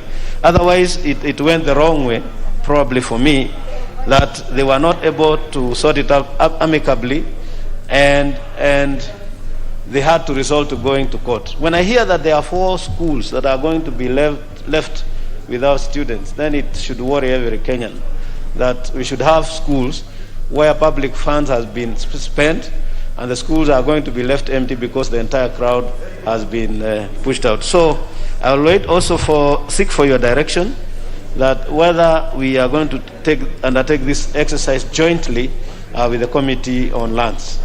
Thank you, Honorable Speaker. No, I think it may not be necessary to have a joint sitting because either committee is a committee of the House, and if you are to go with Honorable Kingangi and arrange a meeting just for you to get a feel of what is on the ground, whether it's the other committee or yourself, you will be able to still get a report. You have because you have a secretariat which will be able to take note, and So I think you can do it, Honorable Mwadi. Your committee can do it. You can even have a subcommittee of your committee. But I would ideally suggest that you be there yourself, because then any follow-up between you and either the cabinet secretaries, both of lands and the interior, it would be better when you are the one leading the discussion alongside the Honorable Kingangi. Honorable Kingangi, I can see you are still not satisfied. You want to continue lamenting? Much obliged, Honourable Speaker. I appreciate the chairman's undertaking to visit, and I think that will settle it for now. If he comes, I'm sure he will hear from the people themselves, the residents, and I trust that the chairman and the committee will come up with a variable accommodation. Much obliged, Mr. Speaker. Honorable Mwadi, you want to still speak to it? Yeah, just to mention, Honorable Speaker, that I am accordingly guided by your pronouncement, and that I will sit down with the Honorable Member together with officials from Interior, and we'll be able to get a date when you are going to visit. Yeah, thank you. It would really help, particularly when you have the officials from the Interior, then because it's about human beings who are being evicted, and of course in the process, the Honorable Kingangi himself ended up being locked in, isn't it? So I don't know whether he has since been charged, or he was treated differently from the rest of his constituents. Maybe, but the Honorable Mwadi will deal with that bit later. Next, that concludes that aspect of the order number 7. Next order. There's a one over. Sorry.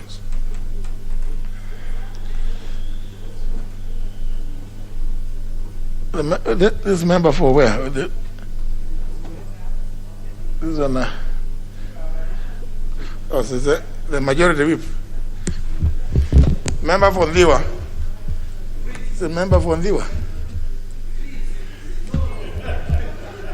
Member for Ndiwa, in the third year, I can say you are engaged quite intensely by the member for Homa Bay Town. Honourable members, before we move to the next order, I wish to make this communication by way of guidance on consideration of the proposed amendments to the Kenya National Library Service Bill, National Assembly Bill number 5 of 2020. This is being the consideration in Committee of the Whole House of the Kenya National Library Service Bill, National Assembly Bill number 5 of 2020. And I wish to guide the House as follows. With respect to amendments proposed by individual members on the same bill and the application of the provisions of Article 114, Clause 2 of the Constitution and standing under number 133, Clause 5.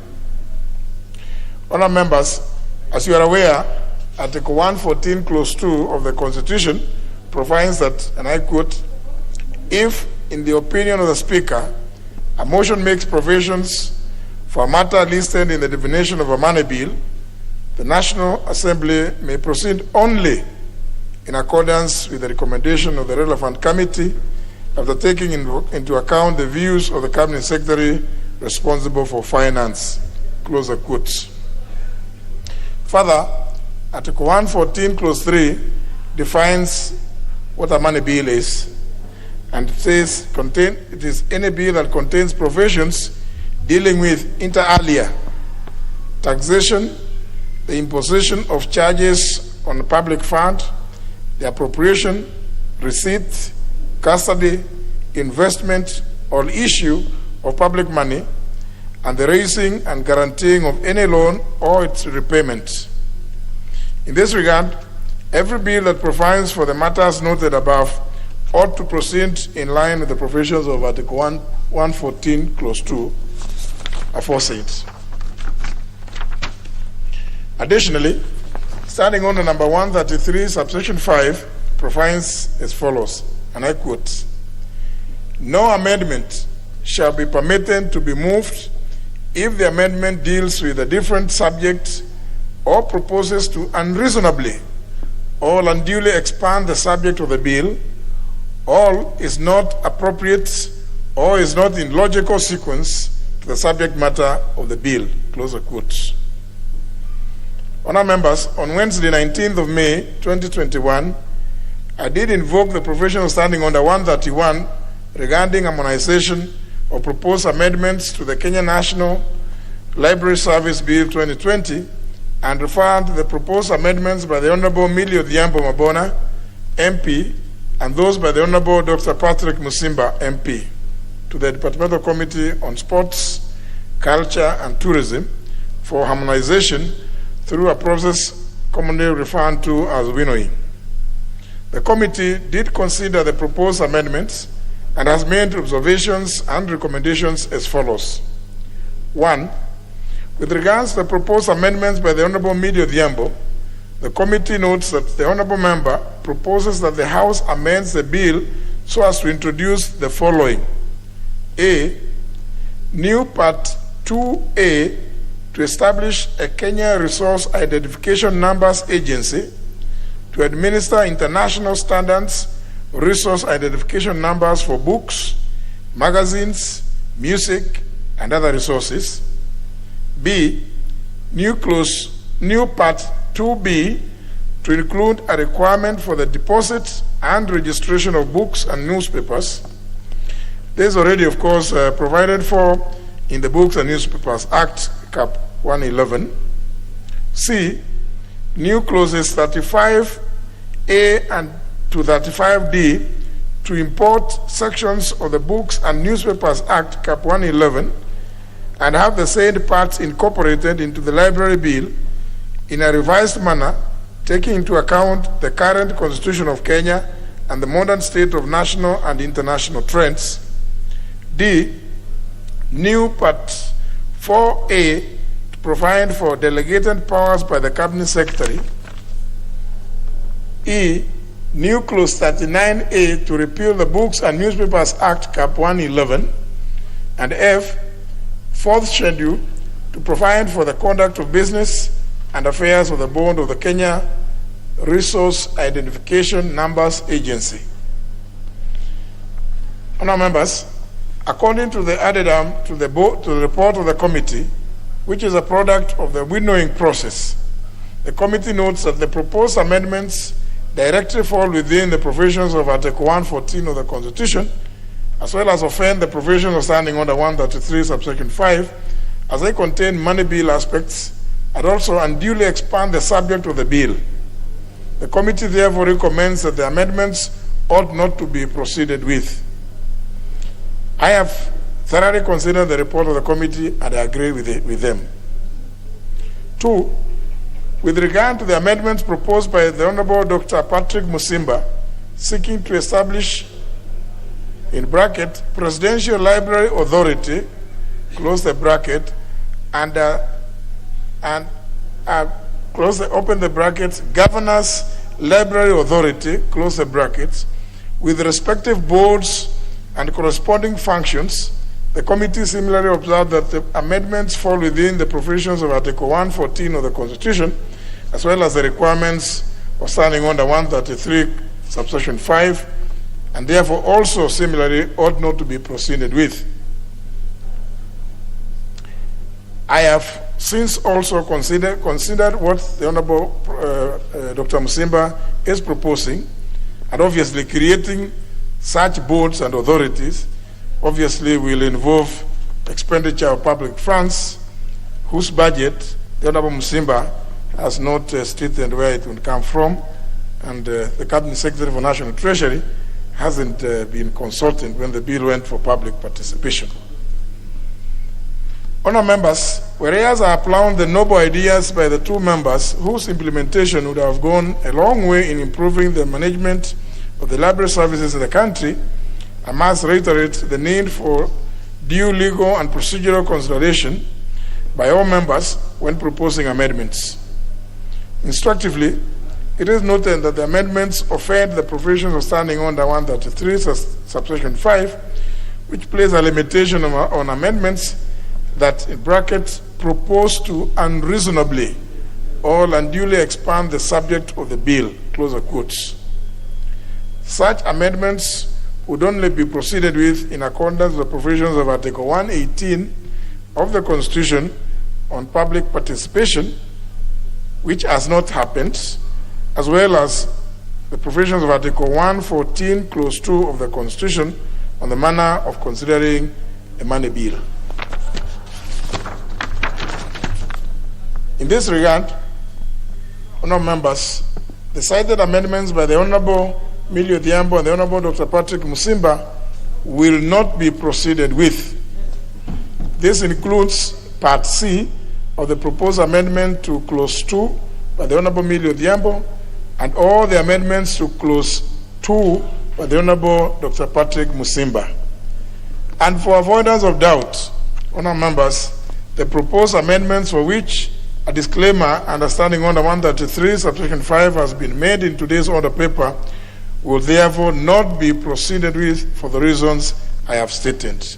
The House and members are accordingly guided. I thank you.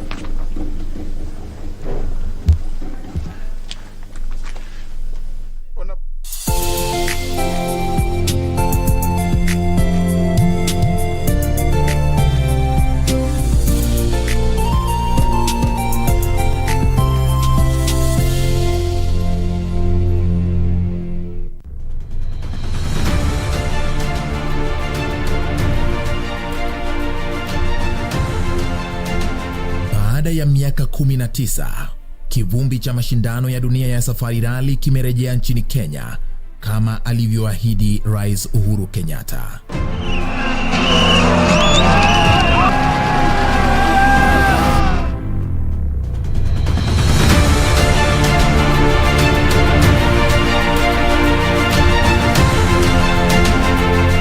Wiki hii kwenye Project 254 tunajivunia si kama vijana na wale wenye wanatambua kudrive, at least serikali imetutambua. Hizi mbio za Safari Rally naziona ziko sawa kwa kuwa zime boost kazi yetu kulingana na mapato yetu ya kila siku. Hiyo vumbi ndio pesa. Yes, hiyo vumbi ikuja hivi ndio pesa inakuja, tunashukuru sana kwa hiyo vumbi. Ijumaa saa 2:30 jioni kwenye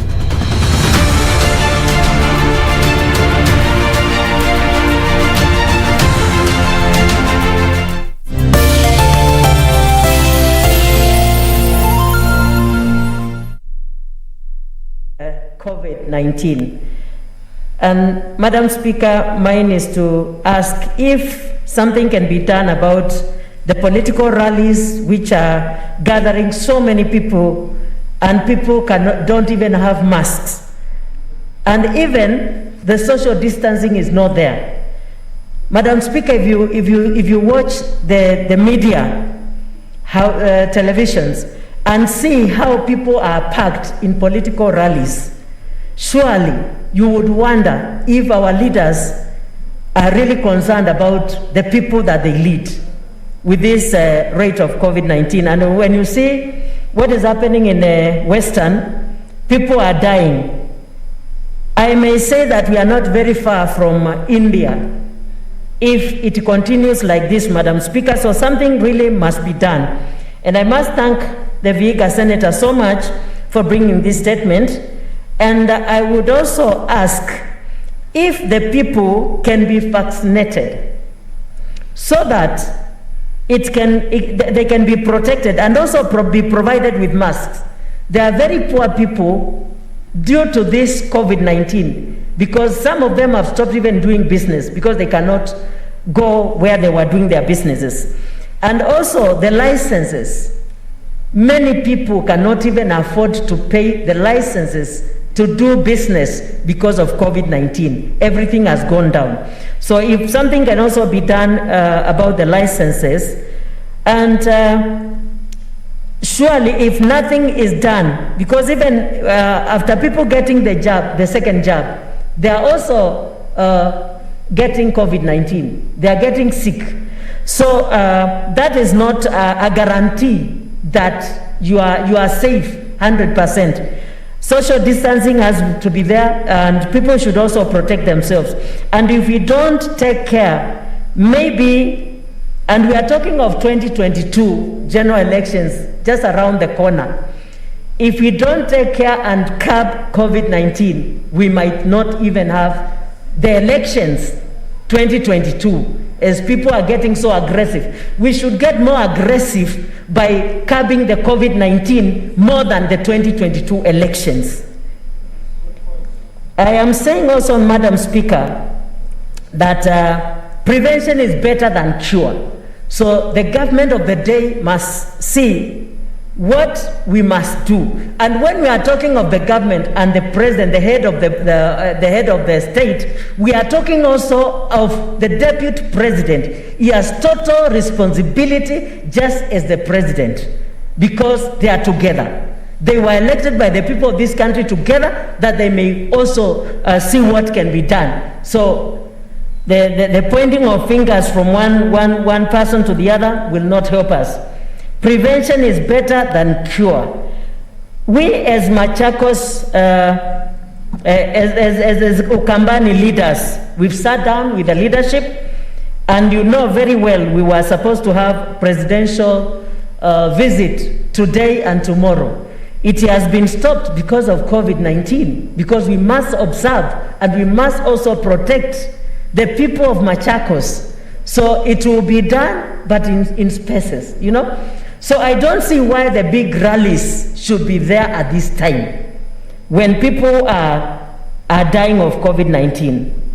Madam Speaker, I would also talk about the curfew, and especially the police. When they meet with people, even after COVID, after curfew hours, they should be gentle to the people and request them to go home safely. I saw on media somebody from my county of Machakos at Josica, an elderly man who was beaten so much that he cannot even help himself right now by a police because he's outside. He went to rescue his son after the son was arrested after curfew hours. This should not be done. This should not be seen in the current Kenya. People can talk, people can engage nicely, and if they arrest them, take them. Senator Albura Godana, Senator for Mosabit. Thank you, Madam Speaker. Madam Speaker, I'd like to thank Senator. Just 1 minute. What did you want, Senator? I think you are off. You are offline. You are offline. Just switch. Yeah, you can conclude. Yeah, thank you, Madam Speaker, for this opportunity. I would have said more, but my time is up. Let's do something about this. Thank you. Thank you, Senator. Senator Algura.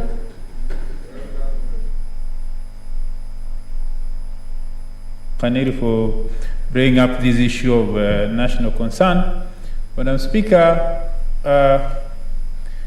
COVID has been around for some time now, and it's affecting the whole world, and the rest of the world, mostly the developed world, have come up with ways of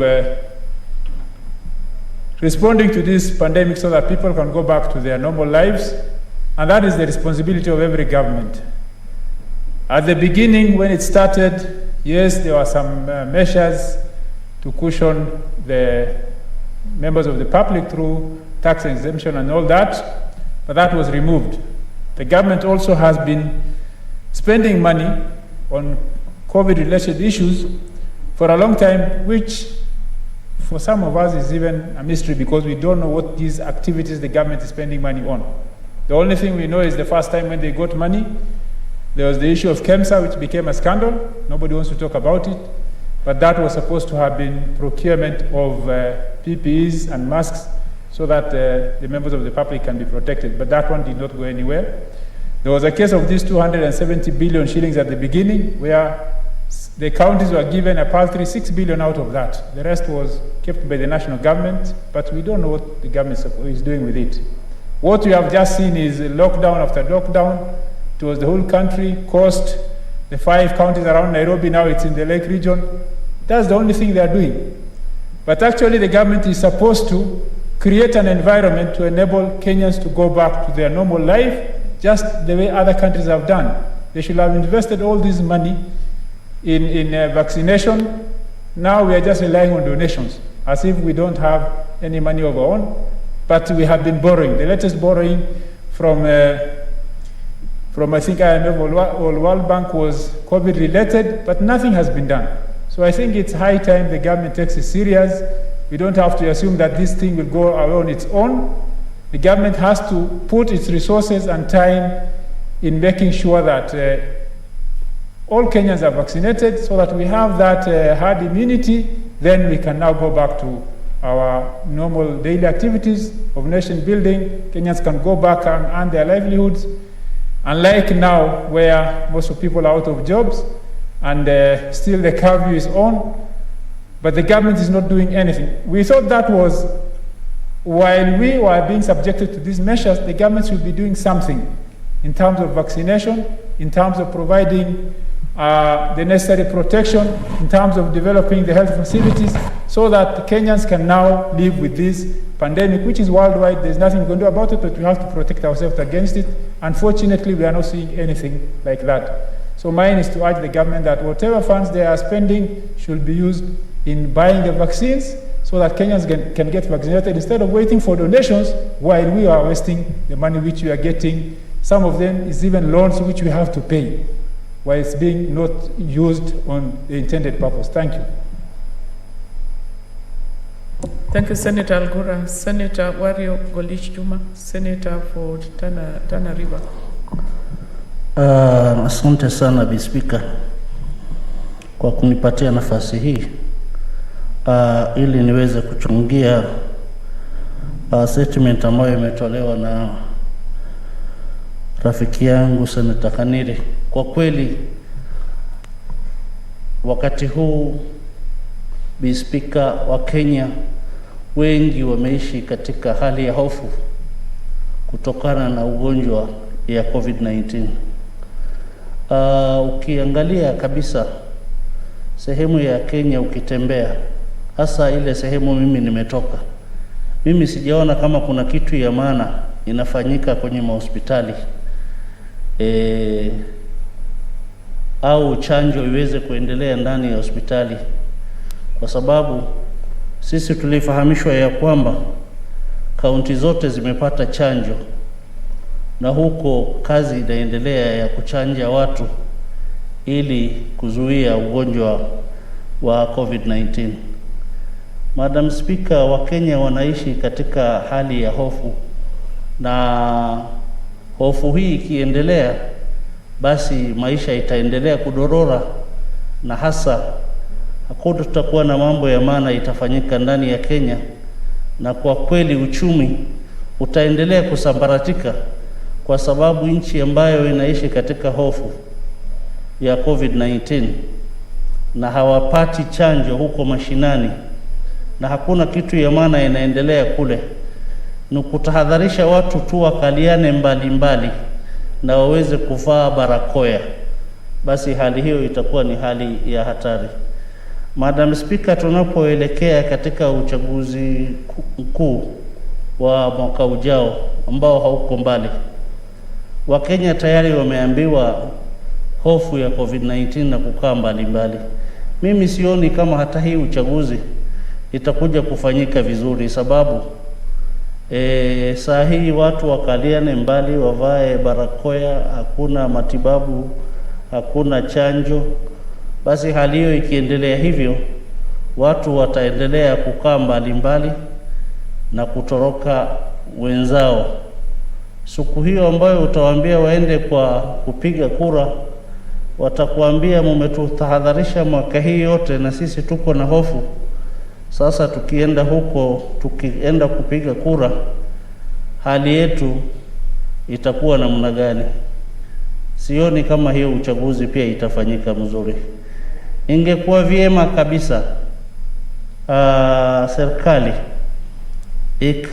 ijizatiti ile hela ambayo iko nayo ielekeze kwa upande wa chanjo, sababu kama chanjo haitaendelea na hii mambo ya kutafuta mambo ya matibabu ya COVID-19, basi hofu hiyo ikiendelea, hiyo hofu itafanya hata hiyo uchaguzi haitakuwa ya maana.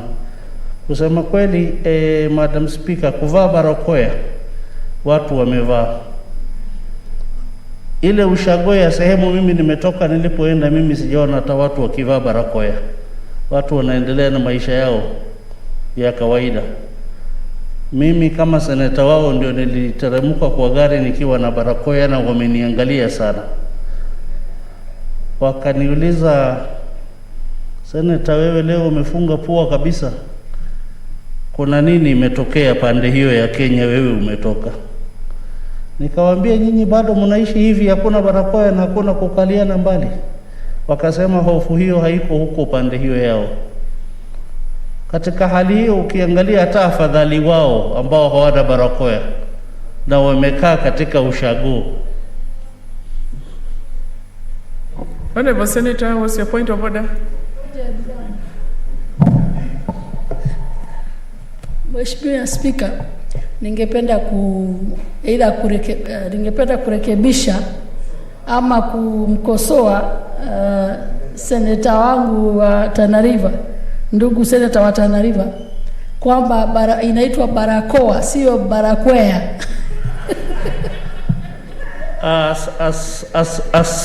Asante. Senator, conclude. Asante dada Pareno.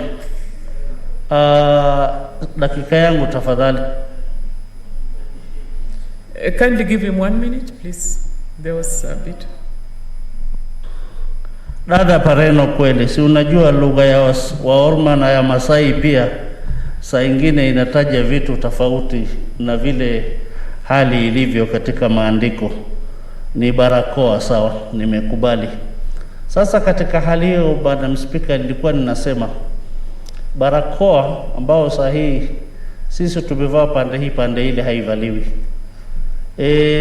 Na ukiangalia watu wengine wanavaa hii barakoa kwa sababu ya taharuki ya polisi, kwa sababu biashara imefunguliwa huko, ni kutoroka polisi tu.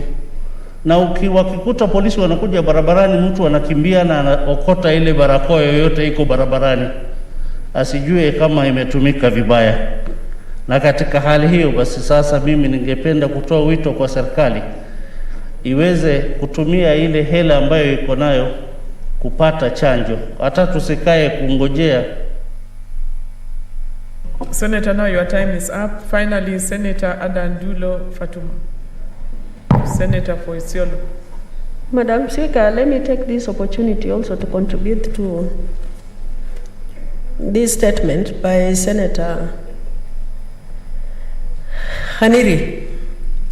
Congratulations. This is actually a global issue that is not actually affecting Kenyans only.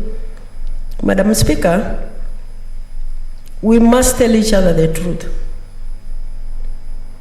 In as much as the responsibility of providing health care is with the government, and more so national government, the government has spent a lot of money in providing healthcare services in this country. If we are really serious as leaders, because I know most of the counties have done reallocation, they have been given budget from national government. If that money is utilized properly, Kenyans would be very far. Recently, I went to US, and I was shocked when I saw the situation America is in.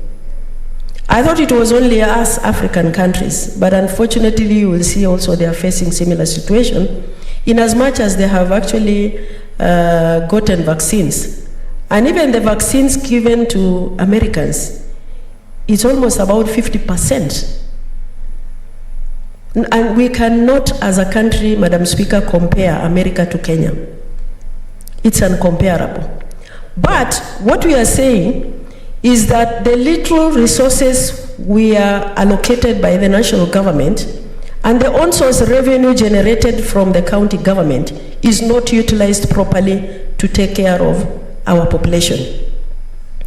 Madam Speaker, the challenge we have in this country is corruption, from the sweeper to the person on top.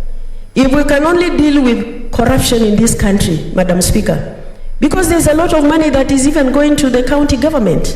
If health prioritizes the issue of vaccine, we'll be able to take care of our population. And I think we must sit together as a country and leaders, look at the challenges we are facing, because economically, globally, the whole country is facing challenges. But the challenge we have in our country is corruption. This House has summoned so many governors. I remember even the ad hoc committee on COVID. There was even a special audit by Auditor General. The way counties have actually squandered COVID funds, it's unbelievable. But nobody has taken action on those individual governors who are doing that. I remember my own governor being summoned before the committee and looking at the audit queries that came from Isiolo, it's unbelievable. Where they reallocate funds and they claim they have an ICU when they have none. They reallocate budget for emergency fund for relief, buying a bale of unga at 3,000 Kenya shillings. And auditors are just closing their eyes on such a matter. Madam Speaker, something needs to be done. We cannot just blame the government alone. We have to hold the county governments accountable, especially the CEOs of those counties. There is so much corruption that is happening in this country. The institutions that are supposed to make sure that accountability is their honors, they have relegated their responsibility. More so EACC. And I'll mention them here. Because they're in these regions, they are doing nothing. Most of them, they're in the pocket of the governors. They are on the payroll of the governors, Madam Speaker. Madam Speaker, something needs to be done where we can be able to control the way things are happening in our country. But unless we deal with corruption, we will not actually change the situation in this country. And something needs to be done as quickly as possible. I thank you. Honourable Senators, I've seen the interest that has a lot of interest on this statement, and it was worth it. I would like to refer it to the Committee of Health for further deliberation, and also with a view of looking into the COVID committee that we had. so that we see how we move forward. Because it's already mentioned here that that committee had actually helped the country and put the country on its toes. Apart from just giving us figure every morning of people who have been infected, people who have died, that committee went a long way to give us more information on the COVID situation in the country. So I'd like the committee to continue with that. Next order, I think we are deferring most of the statements. We defer the next statement, which is statement 2 by Senator for Vihiga. The next one, Senator number 3 by Senator Milgo. I don't see Senator Milgo around. Another one, the next one by Senator Sylvia Kasanga. I don't see Sylvia Kasanga around. And the last statement by Senator Gertrude. Senator Gertrude is not here. I don't see her. So we move to the next order.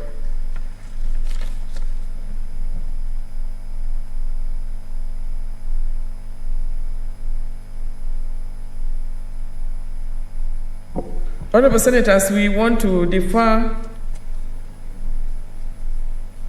Senator Pereno, are you ready to make your statement? Because she's the one coming out here. So I think we defer all of them. The standing, pursuant to standing order, all the statements under 48A. So we defer number 1, we defer number 2, number 3, number 4, number 5. Senator Kwamboka, you are ready to make your statement? Yes, so we will go up to number 5. Number 6 for Senator, the next statement by Senator Kwamboka. So Senator Kwamboka, you can make your statement.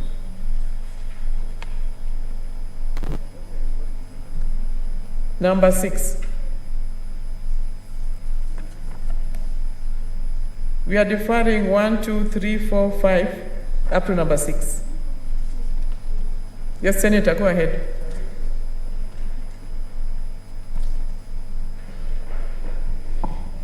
Thank you, Madam Speaker. I rise pursuant to Standing Order 48.1 to seek a statement from the Standing Committee, Roads and Transportation, on the state of road maintenance in Kenya. In the statement, the committee should, number 1, explain the reasons why some roads, like Professor Wangare Maathai Road and some sections of Thika Superhighway, have been partly recarpeted. Number 2, explain the standards which the recarpeting is supposed to meet. Number 3, enumerate the procedure used to evaluate the work done, when and how payment is made to the contractor. And number 4, elucidate on the efficiency of contractors to ensure that motorists do not incur losses as a result of loose chippings or incomplete works on roads during the maintenance. Can I proceed, Madam Speaker? I've got another one. Yes. Thank you. Madam Speaker, I rise pursuant to Standing Order 48.1 to seek a statement from the Standing Committee Education on the death of a grade 2 pupil in Mama Lucy Kibaki Hospital in Nairobi County. In the statement, the committee should, number 1, state the exact time the pupil was taken to the hospital, the condition she was in, and identify the persons who took the child to the hospital, including the relationship and the connection between them and the pupil. Number 2, indicate the identity of the hospital staff who received the pupil, their designation, and proof of the condition the pupil when received at the hospital. Number 3, explain the whereabouts of the teachers or staff of the school, that is New View Education School, where the pupil studied, and indicate whether the parents or next of kin to the pupil were notified. And number 4, elucidate on the actions being taken by the government to ensure that this matter is investigated fully and justice is served and such an occurrence does not happen again. Thank you, Madam Speaker.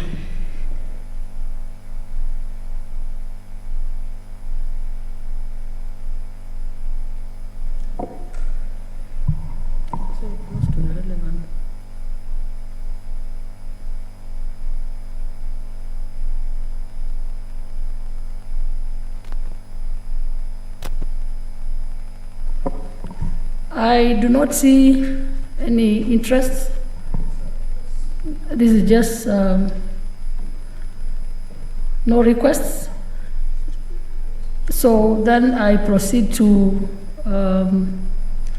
refer the two statements to the relevant committees.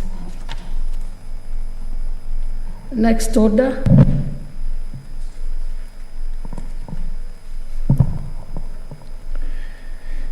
Order number 8, the County Oversight and Accountability Bill.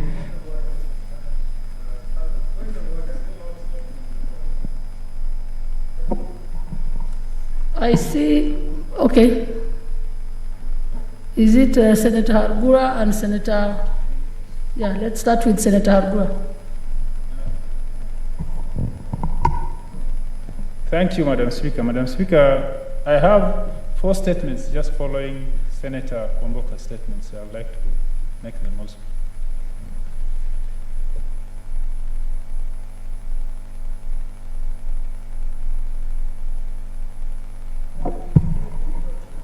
No, I think I was taking him on a point of order, but you can proceed.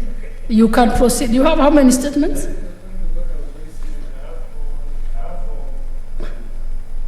So we'll allow you to read the 4 statements and hope we'll be able to move to the next orders quickly. Thank you, Madam Speaker. Madam Speaker, I'd like to rise pursuant to standing order number 48-1 to 6 statements. The first statement is on community land registration under the Community Land Act 2016. Madam Speaker, I rise pursuant to Standing Order 48-1 to 6 statement from the Standing Committee on Land, Environment and Natural Resources regarding the registration of community lands under the Community Land Act 2016. In the statement, the committee should 1. Explain the steps taken by the Cabinet Secretary for Lands and Physical Planning in operationalizing the Act. 2. The state which counties have complied in providing the community land inventories. And lastly, provide status of community land registration process and a roadmap to final registration with respect to Marsabit County.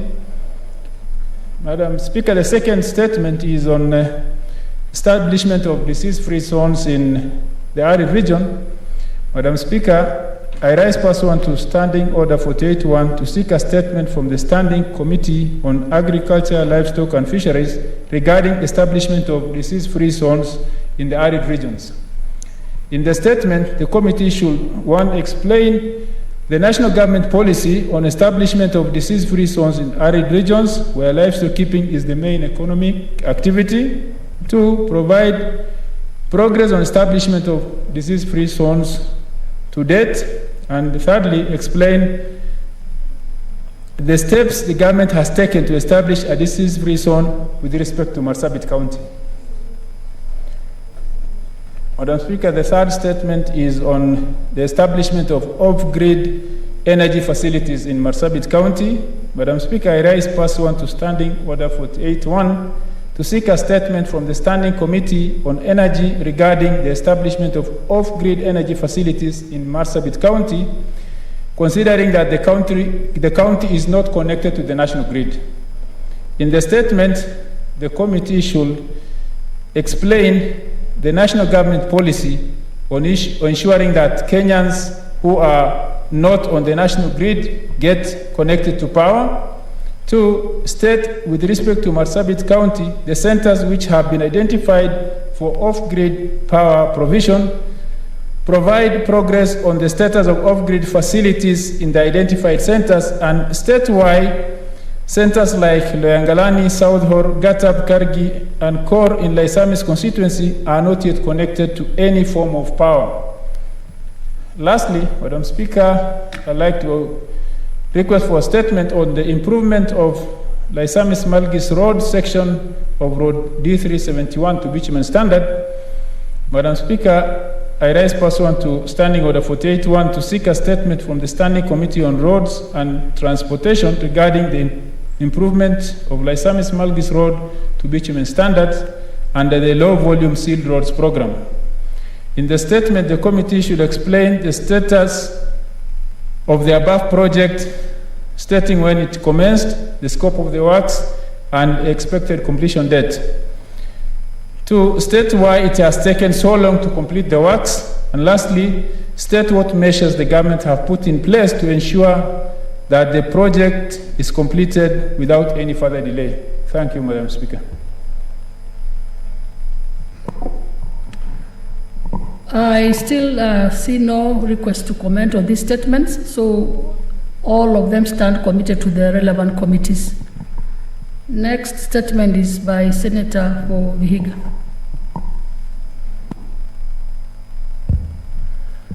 Madam Speaker, I thank you for the opportunity. I rise pursuant to the provisions of our Standing Order number 48, paragraph 1, to request for a statement from the Standing Committee on National Security, Defense and Foreign Relations concerning the delayed rollout on the new generation number plates.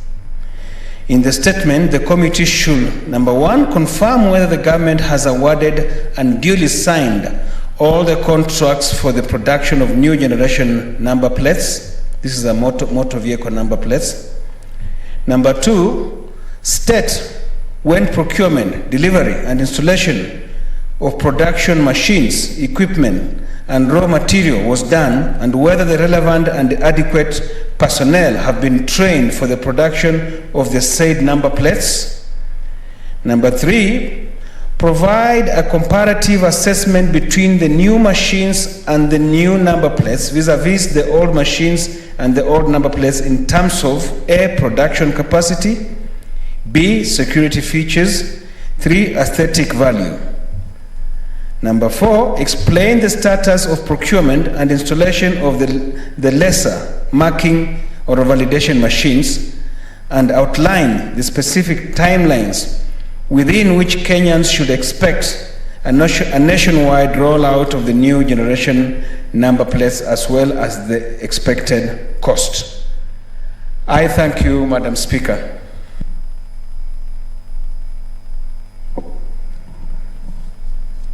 The same applies to this statement and stands referred to the relevant Committee of National Security, Defense and Foreign Relations.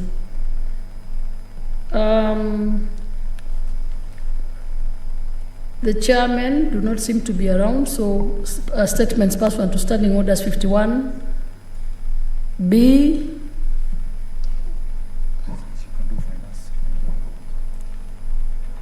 Senator Farhia, you can do the one for finance.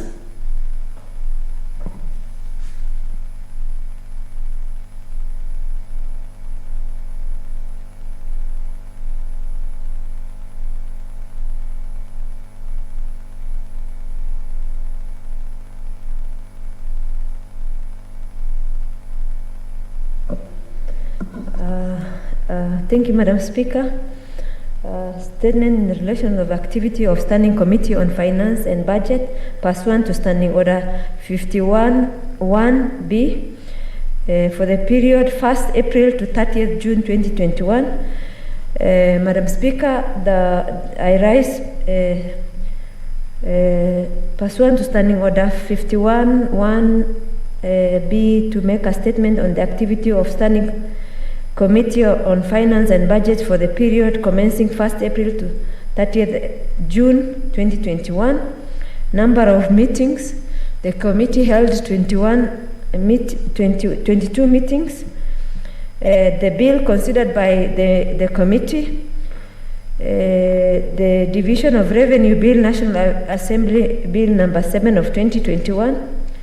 The County Allocation of Revenue Bill, Senate Bill number 30 of 2021, the Salaries and Remuneration Commission Amendment Bill, Senate Bill number 31 of 2020, The committee is scheduled to hold meetings with the COB, COG, Auditor General, and Governor of Central Bank to further deliberate on the challenges encountered by these regular users of systems and possible mitigation measures.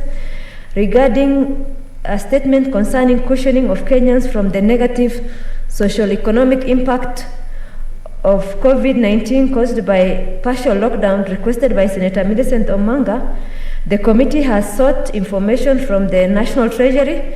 This process is yet to be, the response is yet to be submitted. Regarding the statement concerning the merger of government agencies from to form the Kenya Transport and Logistics Network, KTLN, requested by Senator Aaron Cheriot, the committee has sought information from the National Treasury. This response is yet to be submitted. Monitoring the county budgets as another activity of the committee. Following the request for intervention by County Assembly of Bungoma, the committee held meetings with Controller of Budget, Bungoma County Executive, Bungoma County Assembly to consider allegations on deliberate denial by Governor and the CECM Finance to allow County Assembly access to revenue allocated for the financial year 2020-2021. The matter is under deliberation and the committee will issue an advisory on 9th of July 2021. The committee has been following up with the National Treasury and planning on matter of delayed disbursement of equitable share to counties. When disbursement of April was delayed by a month, the committee invited the CS National Treasury for a meeting, and after deliberation, the CS committed to prioritize the release of the April disbursement. The same week in April, the disbursement was made, and it's confirmed by 5th July 2021, the county equitable share for financial year 2020-2021 has been disbursed in full. The activity of the committee in the next quarter, an investigation to the efficiency of IFMIS to the county government operations is also being considered. And therefore, for now, that is what we are considering, but in future, Madam Speaker, more activities and statements as they are generated, the committee will continue working. Madam Speaker, this is one of the most active committees in the House because of its very nature. And Madam Speaker, one of the issues that is emerging that I think I have a statement on is that in terms of financial malpractices, Madam Speaker, the accounting profession is under threat because, for one, Madam Speaker, when accountants, sometimes they are threatened to be part of, commitment of fraud at the instruction of their managers, and when that becomes an offense, the accountants pay for it. One of the examples that now we have is the whistleblower for Masai University that mentioned, as was mentioned before, that person has now been suspended by the committee of the university. Madam Speaker, where is the recourse of this country in terms of fighting corruption? When somebody, whistleblowers on a grand corruption, and because of that, government agencies act, and because of that, a grand corruption was avoided, and public money was saved. Madam Speaker, that also is the person is victimized. So, Madam Speaker, how serious are we, especially the agencies that are concerned with fighting corruption? How have they protected accountants who are willing to put, their lives at risk by exposing a grand corruption, and yet they pay the price of losing their job? Madam Speaker, I have a statement on that, but I just thought I should give the House a heads up on that issue, because the gentleman was suspended, and I think that will be a big blow in terms of our fight in corruption, especially in this country. The leadership of this country, the top brass of this country, led by His Excellency Uhuru Muigai Kenyatta, has made several statements about the seriousness of his government in fighting corruption. Madam Speaker, and there are people who continue, perpetuating these fraudulent malpractices. And I think it is high time they pay and they are brought to book, Madam Speaker. I thank you, Madam Speaker. I note that the Speaker may allow comments for 20 minutes on such a statement. But however, I do not see any interest, and I therefore leave it at that. For the rest of the statements, that is statements by the Chairperson Standing Committee on Health and the one for Information and Technology, they stand deferred to another date. Honorable Senators, the next items in the order paper from orders 8 to 16 are first readings, and I therefore ask the clerk to call out orders 8 to 16. Order number 8, the County Oversight and Accountability Bill, Senate Bills number 17 of 2021, first reading.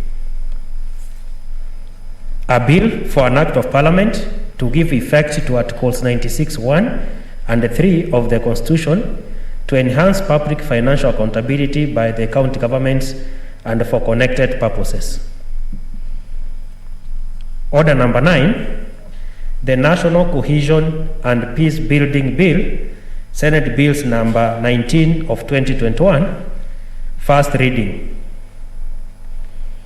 A bill for an act of Parliament to provide for the establishment of the National Cohesion and Peace Building Commission, outlaw discrimination on ethnic grounds, provide for the establishment of an institutional framework for national cohesion and peace building and for connected purposes.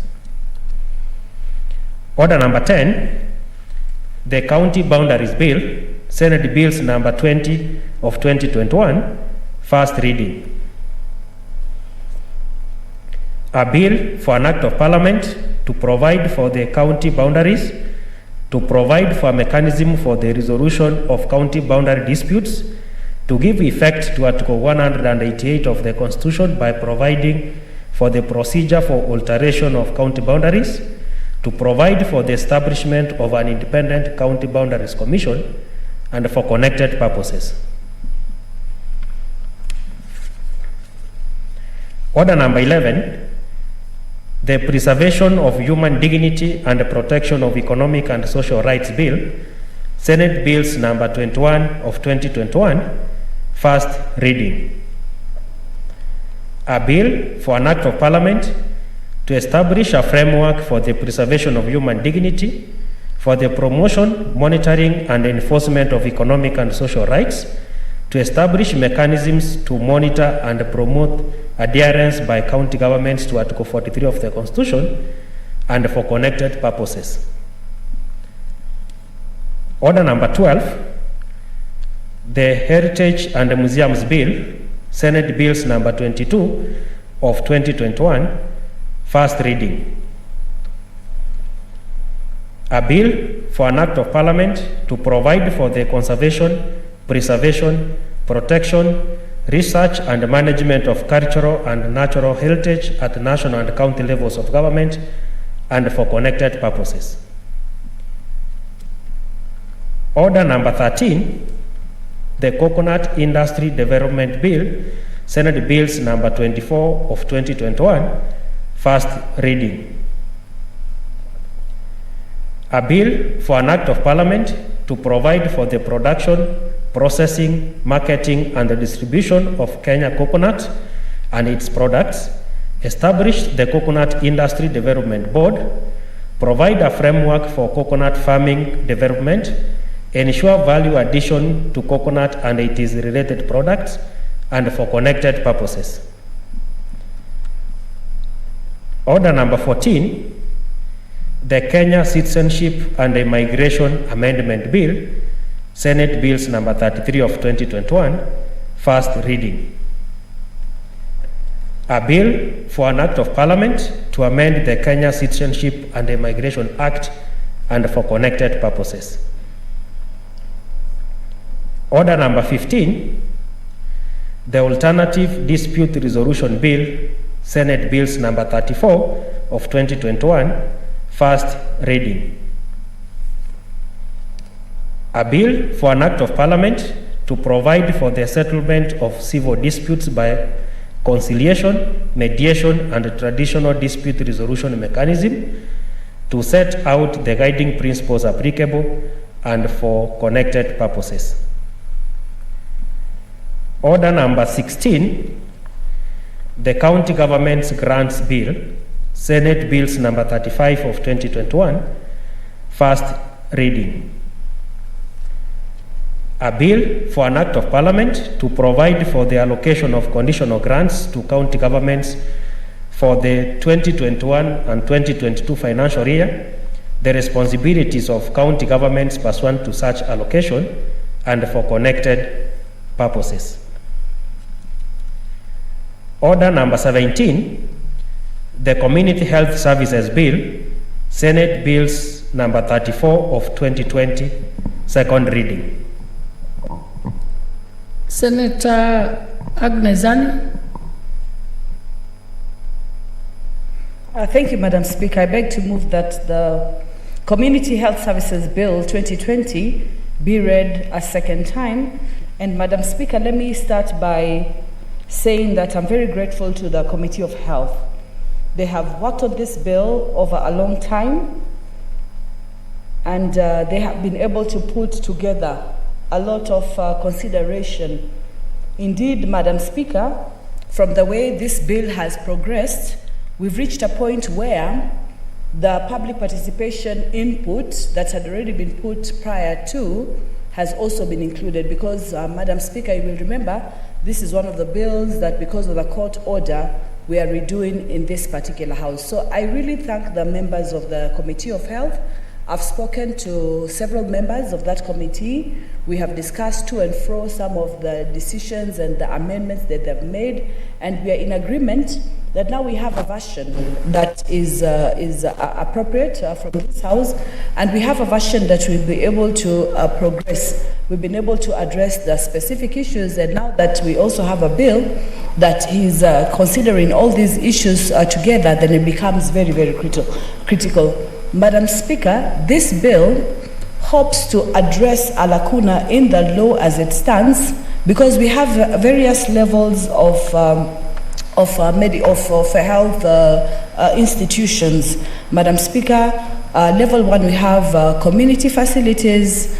At level 2 we have health dispensaries. Level 3 we have health centers. Level 4 we have county hospitals. Level 5 we have county referral hospitals, and level 6 we have national referral hospitals. Now, components of community facilities level 1 are there in the various strategies that have been put up. But when we come to the Health Act, this aspect has not been incorporated. And I think before, the issue was, it seemed like the bill was introducing a totally new thing, and in the new form of this bill, it's putting into consideration level 1 and incorporating it so that it's handled at the national level from the ministry, at the county level from the counties themselves, and creating mechanisms to ensure that various players can come into the field to ensure that the specific aspects that are so important are taken into consideration. So this level 1 is a tier classified in healthcare delivery, which is very, very key, and it actually comes at the level of the community, Madam Speaker. We're talking about community health volunteers involved in health outcomes. And there are certain countries, Germany comes to mind immediately, where because of such strong structures, the community health volunteers move from one household to the other. They are well known. Indeed, they are elected by the people themselves to be able to give this service. So they're able to do so much and to treat so much. In fact, Madam Speaker, I'd been hoping that this bill would have come at the point when we were dealing with the whole issue of COVID when it started, because this is where the ground really been entrenched to be able to do those things that we talked about, that Senator Faria eloquently referred to earlier on, Senator Sakaja, and indeed the statement from Senator of Vihiga, where the community, when it's involved and then when they're pushed forward to make some of these outcomes come up, then it makes it very, very easy for us to be having a framework of delivery of community health services, which I think is very, very critical. So it is a workforce that is very, very important and entrenched in Article 43 of the Constitution. The highest attainable level of health is actually a right. It guarantees for every person the right to the highest attainable standard of health, and this is well stipulated. The first schedule of the Health Act also recognizes community health services as level 1 in the tier of healthcare delivery, and this is in keeping with the Ministry of Health's second National Health Sector Strategic Plan, which shifted the emphasis from the burden of disease to promotion of individual health and emphasized strong community involvement at the healthcare. It's only now the system for us to be able to do that, and the structure for us to do that is not entrenched in the Health Act as it stands now, and this is the lacuna we're trying to address. And indeed, Madam Speaker, in 2006, the Ministry of Health initiated a community health strategy to fast-track establishment of community health units, these are CHUs, to bring services closer to the community by empowering communities with health information and essential services. And this is what, within this bill, at the various levels, at the CEC level, at the health officer level, at the community level, at the community health volunteer level, a system has been put into place. Madam Speaker, the structure now that we have in many counties is that we have these volunteers, they work and do a lot of these essential services, but a proper scheme has not really been put into place. And in the initial bill, we really were trying to just stipulate, even to the point of being able to define how these need to work.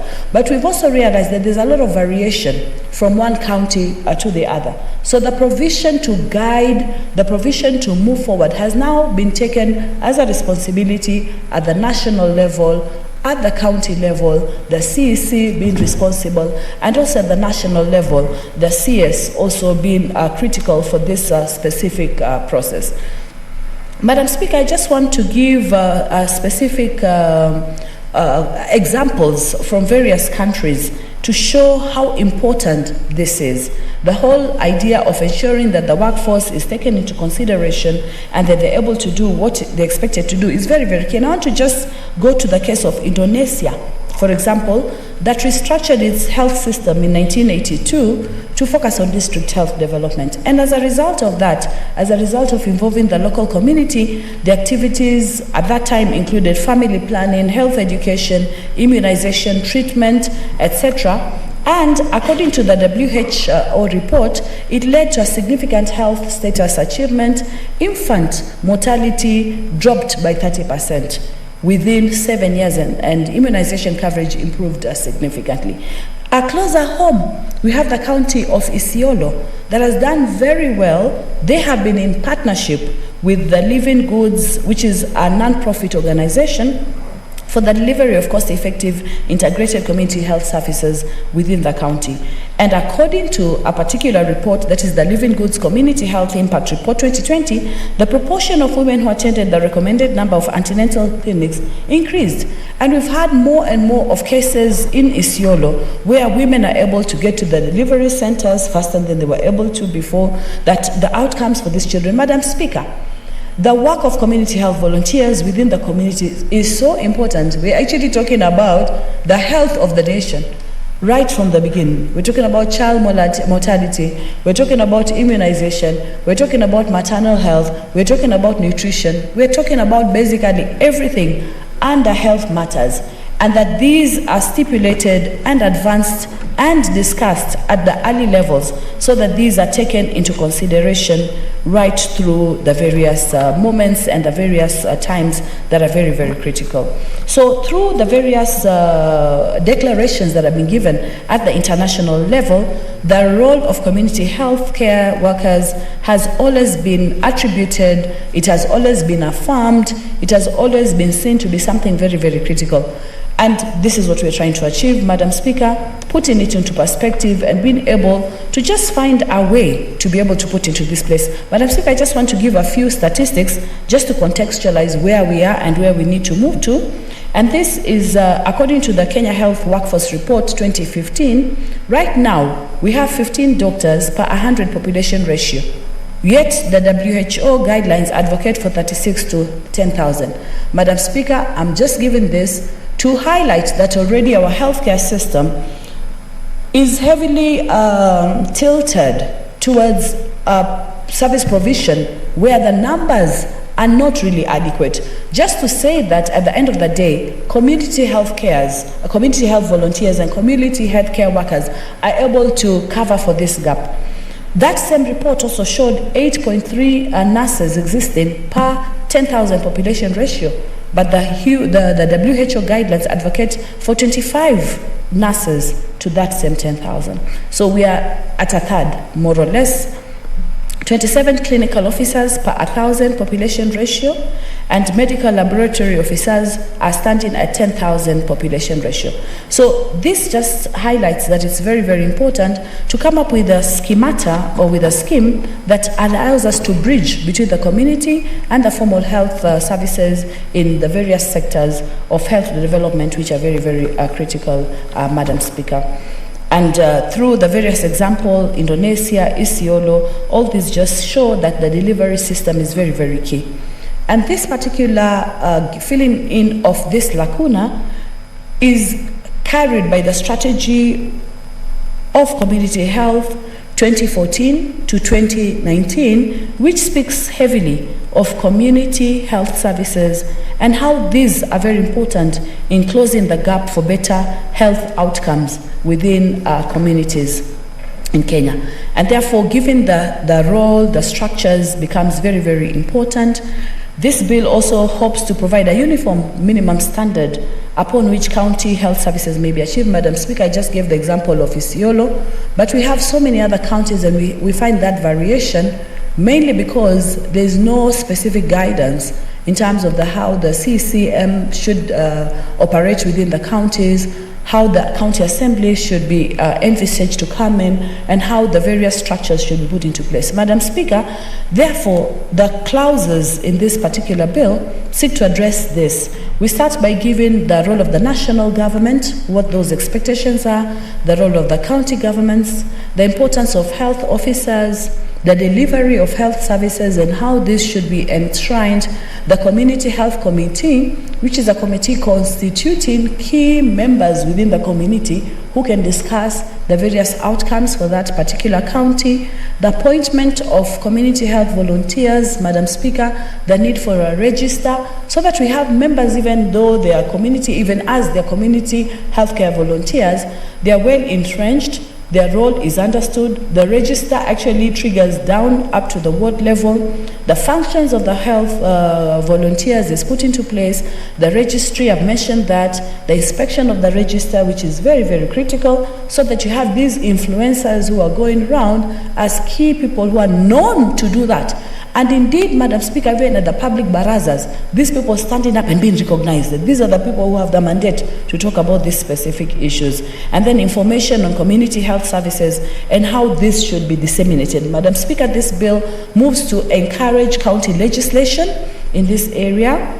It also gives procedure standards, ethic guidelines, regulations, and also the need to pass reports to the county assembly members so these are properly taken into place. Madam Speaker, allow me just to highlight some specific clauses I think that are very, very key, starting with clause 3, where the objects of this bill are stipulated, which is to provide a framework for effective delivery for integrated, comprehensive and quality community healthcare services, enhance community access to basic health services, entrench the role of community health care volunteers, provide framework for conferment of community health workers force. So because these areas are missing in terms of legislation, that objective or that object for this particular legislative proposal puts into place specific areas that will allow some sort of mechanism to be put into place.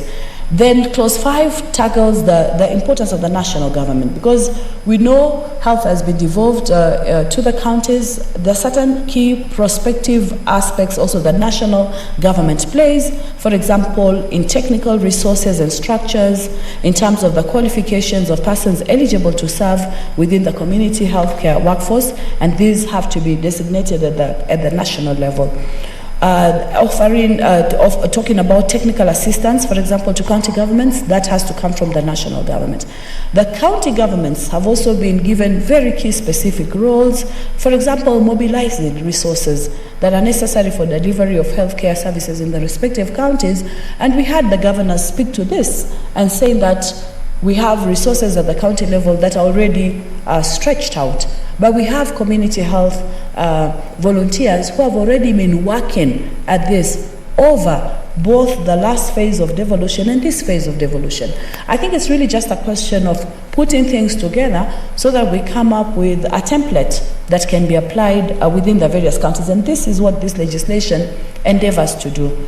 Talking about adequate funds that are very, very key. Putting in place mechanism to facilitate access to timely community healthcare services, facilitating access to information regarding appropriate behavior, including basic information on sanitation, hygiene. All these are very, very critical, and it is the community health services providers who move from one place to another to put this into place. Madam Speaker, at clause 6, we have very specific provision at county level, but that touch on the CEC member.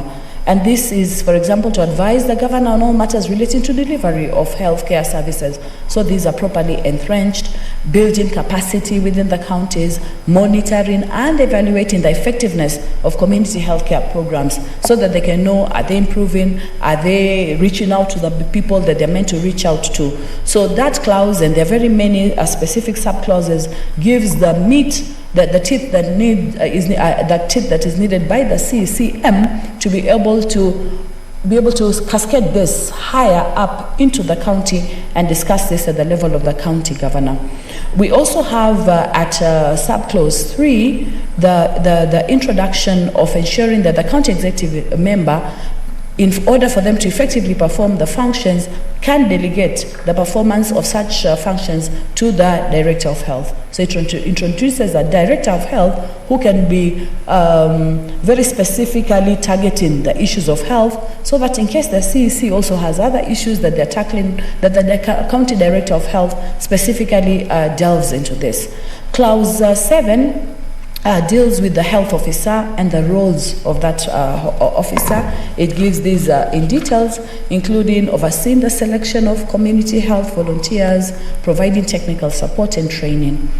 At clause 8, we have the Director of Health's responsibilities, again further outlined in detail. The role of coordination becoming very, very critical and important, because we define in this bill the community that is going to be assigned by the CEC in terms of how the CEC can capture the various communities and be able to give these services. So we don't have a general definition of a community. We have a community that will be defined in terms of logistics, that this particular numbers of community health volunteers, for example, work in this particular area. So the Director of Health is very critical to make sure this is together. Madam Speaker, when the community health volunteer goes to do the work, they go out with a kit, they go out with a notebook, they keep recording, they keep needing to give back this feedback back to the mainstream to give all these explanations. And therefore it's very critical for that coordination to be very, very key. Clause 9 deals with the Community Health Committee and its membership. representing a woman, representing women groups, a person representing PWDs, a representative of the youth, a ward public health officer, so that all the matters of the county that are touching on health can be discussed at a particular point. And then, Madam Speaker, very critical at clause 11, the community health officer and the functions of that health officer have also been put out very clearly at the ward level. The reference is also made to specific that.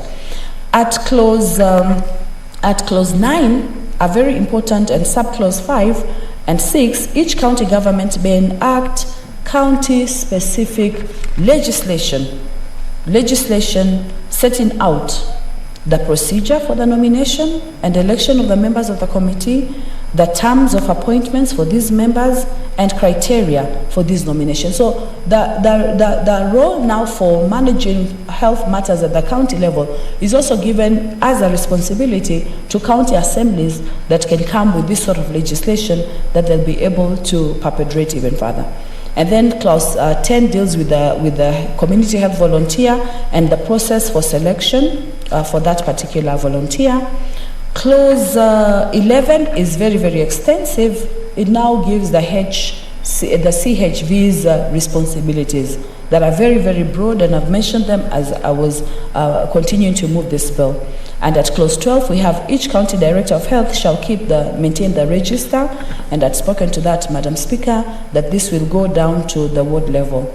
So the CEC at the end of it, especially under miscellaneous provisions, will report to the county assembly what is happening. So we have a link that is created throughout the whole system. And clause 17 introduces the cabinet secretary as being very key in terms of consultation with the council of governors, making regulations, prescribing standards and guidelines, generally for the better carrying in effect of this particular act, Madam Speaker.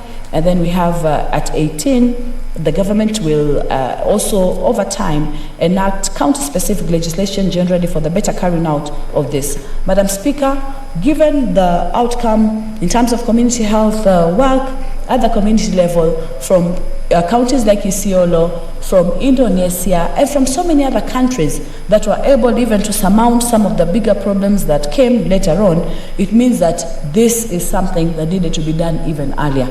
And I think if we had a better system for community health services within the counties, even the whole issue of COVID might have been handled. We would have had the basic structure to be able to handle it probably better and be able to reach the various communities. Madam Speaker, this bill is very, very critical at this time for Kenya. So I really hope that we'll be able to support it, that you'll be able to push this agenda and have it legislated on, and that this is very, very key.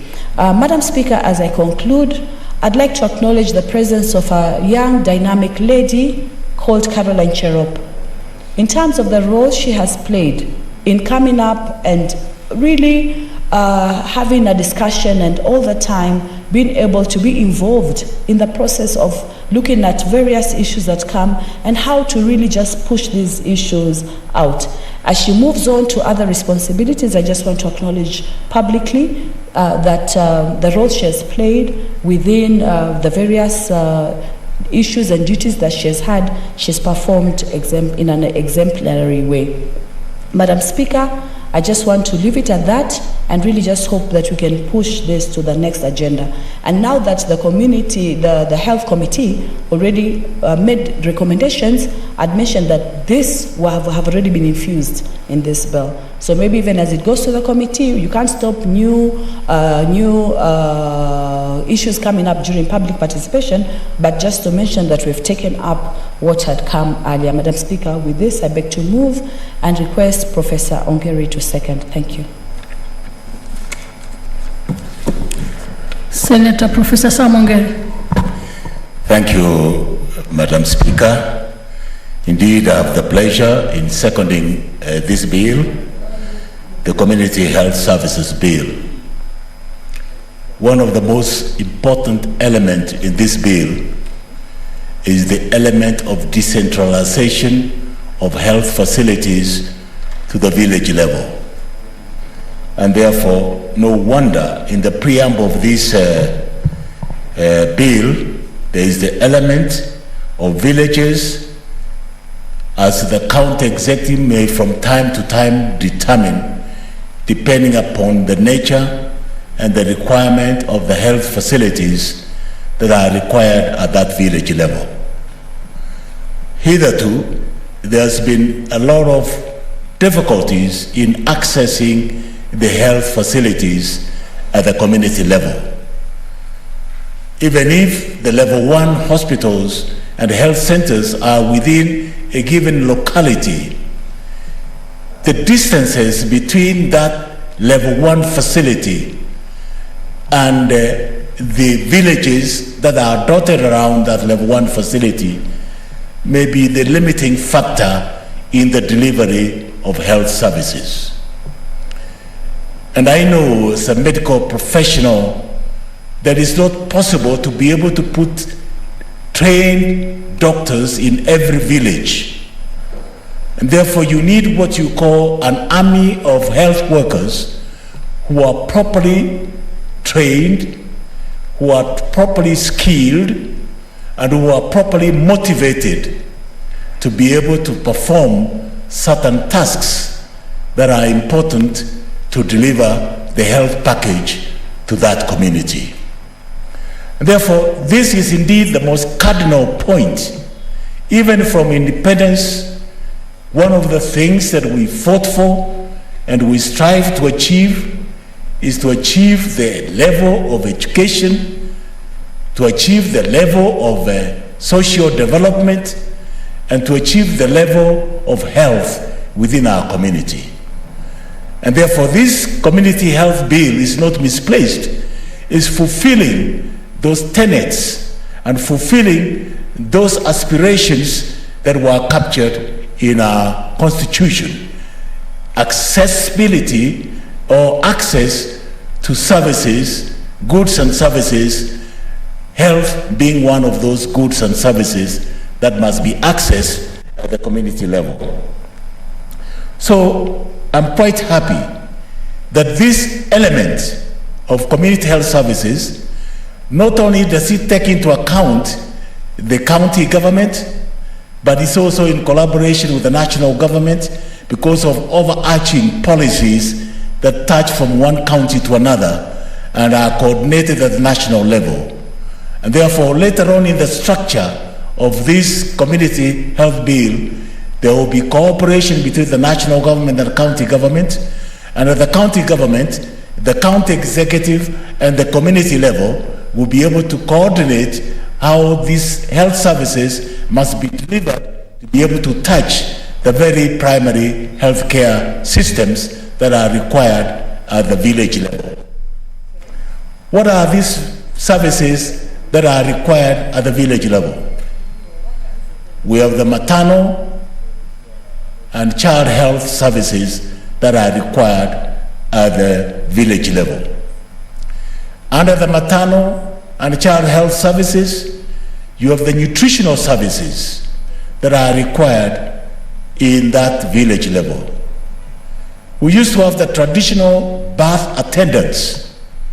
One of the biggest mortality in birth, in deliveries, is the maternal mortality rates, which are fairly high because our mothers have not been given access to information, health education, and how to be able to rear and bring up a child who is inborn.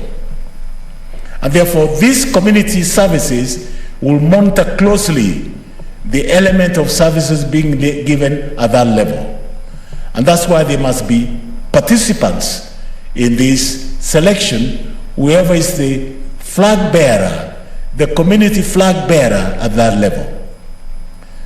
A lot of malnutrition or nutritional disturbances that we have at the community level are preventable conditions.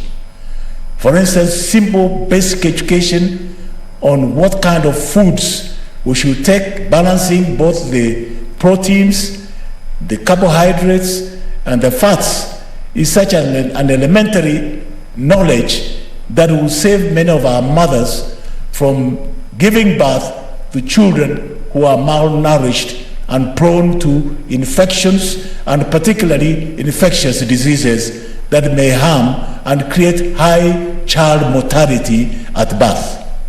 So in the first instance, we want to ensure the mother is safe in carrying the pregnancy to full term. Secondly, we want to ensure that the baby that the mother is carrying is also safe. At the end of this exercise, we want to ensure both the mother and the child survive this physiological phenomena of bringing forth a new arrival to the community. And therefore, they need assistance. They need accessibility to a health facility that will help them to achieve that noble objective. And unless you have a robust and very well coordinated, very well furnished and resourced centers and village activities, I'm afraid our mortality rates, our morbidity rates will continue rising and will not be able to achieve our health index that we have started so well at the beginning, that we want to give health as a right to all our individuals at the community level. And this is the basics in our constitution. And therefore, this is an enabling act of Parliament, christened as Community Health Services, which overarches to reach the most remotest village, the most basic village in our society to access health. So that's one of the elements that we are able to achieve. What is the second element? That the disease surveillance will be a thing that will be very much cherished. We should be able to pick out certain basic diseases that are preventable, that cause a high morbidity and mortality in our society. And therefore, we have a surveillance system that is in place. A health worker can be able to pick up basic health defects that can be attended to promptly without giving much thought to it, and that will save both the baby and the mother and the community or the father, whatever elements they may be suffering from. Thirdly, Madam Speaker, at that level, we should be able to provide expertise and skills at various levels. Whether it's a social worker volunteer, they will have basic skills to handle certain matters within the professional competence that has been bequeathed to them at that moment. And beyond that, the structure is such that there shall be a certified medical practitioner operating within a given area and within a given region. And therefore, that certified medical practitioner will have the overall responsibility of checking that all the elements that add up to health are catered for and they are properly looked at and taken care of without any much damage to our society. So that's the comforting thought. And therefore, it becomes a primary agent and takes over the primary responsibility of ensuring that the health index is transferred to the very remotest level of that level.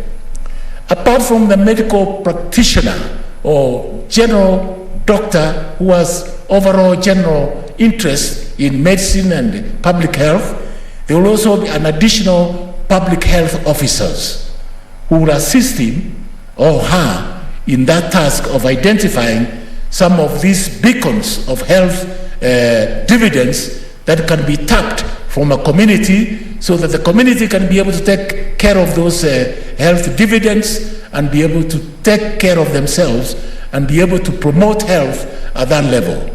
Promote health, prevent diseases. And of course, those that are gone to higher level, that's where we have a referral system. They should also be able to pick them and quickly channel them to the referral centers where they'll be catered for higher medical attention. So under the objectives, and then of course, not left out, not only the professionals are going to participate in this committee, but the community have also been given an opportunity to elect a health worker elected by the community and involved in health-related work in the community the person lives in. So the person who lives in that community is able to give us first-hand information on what should happen and pass it on to other health workers who are relatively more skilled than him or her to be able to attend those emergencies that may arise from time to time. The objects, obviously, and I think I've already been able to spell out some of them, is effective delivery of integrated, comprehensive, and quality community health services. That to me is the critical factor, because that should be the object, not again as another officer marooning around and going around displaying his positions. No, the effect should be effective delivery of integrated, comprehensive, and quality community health services. The second objective of this community health is to provide access, quick access to the basic health facilities. The third one, it provides the framework that we are able to coordinate these functions at that village level. And of course, the fourth one is to entrench the role of the community in providing the services for that group or that concert of group that may be around that region. And the fifth one is to be able to develop the mechanisms and criteria for recognition, certification, and accreditation of community health workers. Don't forget that these are people who are springing up from the community where they are. They are best suited to know what ailments and elements disturb the community where they stay. They're able to transmit that critical information. They are the people that people can, because they have the trust of that community, they have the trust of that village, they can be able to be entrusted with the information. And therefore, that information can be available to the wider group of health workers who can assess and examine the information available and be able to roll out the health community measures that will be able to alleviate those problems that are within the community. And then, of course, this object, it's not a function that is without money. There must be, one of the objects must be the framework for financing the community health services. That's why the national government is critical, because some of the policies, some of the public health policies will require financing exercise, and therefore they come as conditional grants, some of these health facilities for public health promotion in some of the county governments. And therefore, we need to involve the national government that any resources that they need to have, particularly in the public health policy that needs to be rolled out, it is at the community level where these functions are carried out, and therefore the bulk of those resources must be devolved, not only the county government, but they must also be devolved to the villages level where the effect will be felt, rather than keeping them at the center and donating them out like the sweets that you give to a child just to please them for a moment, but do not go far enough to be able to address the issue and the problem that bequeaths that society. And then, of course, one of the objects of this committee, of this community health service bill, is to be able to identify the needs and gaps in the delivery of health services. So these objectives, being health, you must have a vehicle. What would then be the guiding principles in being able to carry out these projects? I picked up 4 major ones. One, of course, I said there must be a principle of inclusivity and equity in the provision of these services. That's a major principle. You don't just go and wander around on your own. You start bringing up your own policies. The second one is coordinated public participation in the formulation and implementation and monitoring of these policies. And number 3 is the empowerment and capacity building as a means of facilitating access to health services. And number 4 is transparency and accountability elements. I've talked about the role of the national government. I've also talked about the role of the national government on technical resource provision and structures, qualification of persons, standards of service, reporting tools, monitoring and evaluation, and of course technical assistance that may be required from time to time, and curriculum and training modules for the training of community health workers that will be coordinated nationally and at the county level, and the mobilizing of the resources and provision of adequate resources to meet these needs at the village level. And finally, to replace the mechanism, to put in place mechanism to facilitate access to timely community health services by residents within the respective county, and facilitate access to this. Therefore, Madam Speaker, the way I see it, we must continue and endeavor to build the conduct of capacity building, financing of resources, and establishment of the structures. And to enable us to do this, there is a need to establish the Community Health Services Director, who is at the community level, to be able to coordinate these services and ensure that these services reach to every single village, because he's the man best suited to know the county very well and to know the villages and map out the villages and be able then to do the normal budgeting and financing exercise to meet the ready, developed and required needs for that community. Time permitting, I would have said more, but for now, Saviati is to say, for me, this is the single most piece of legislation that will go to a long way in addressing the gaps that we see. A thing like the pandemic today can be easily handled and detected and tested at the village level. Therefore, we reduce the amount of panic that is all over the place. People are panicking at the moment. Simple basic measures of social distancing, simple measures of keeping yourself safe by wearing the masks, simple measures like drinking water and washing hands and ensuring you have warm water, drinking and clearing your throat are simple basic elements that should be taken at the village level, and we can reduce the intensity and the pervasiveness of any pandemic that may come up unexpectedly in the community, and the first stop can be localized around that region, and therefore even contact tracing can be easy to be able to reach the target groups within a given time.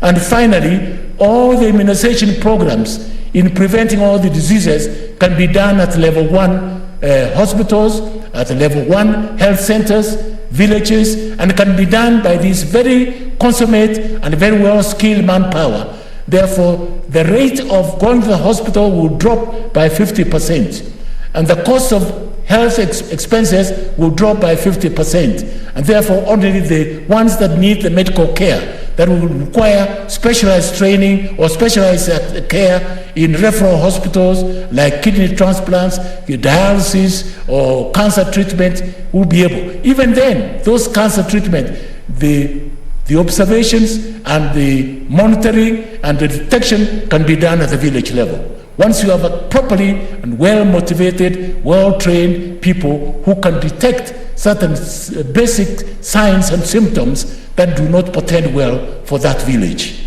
there will be an aberration, an abnormal system that will be noted within that village, then can be attended to.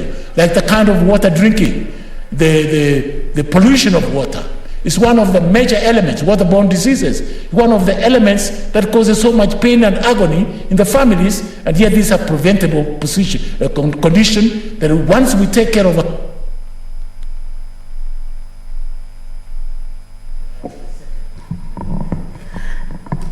Thank you.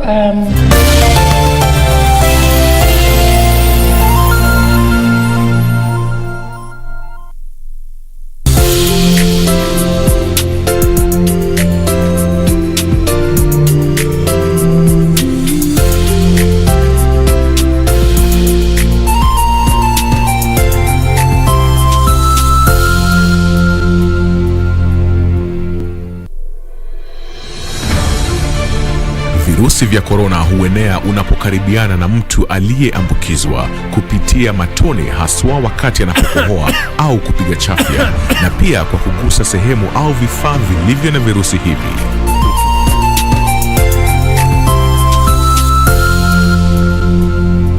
Jitenge kisha piga nambari 719 ili upate usaidizi.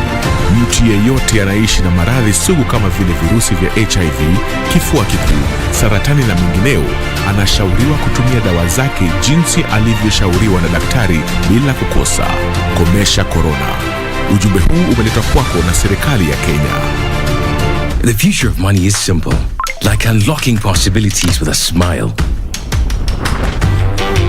And having the world in the palm of your hand.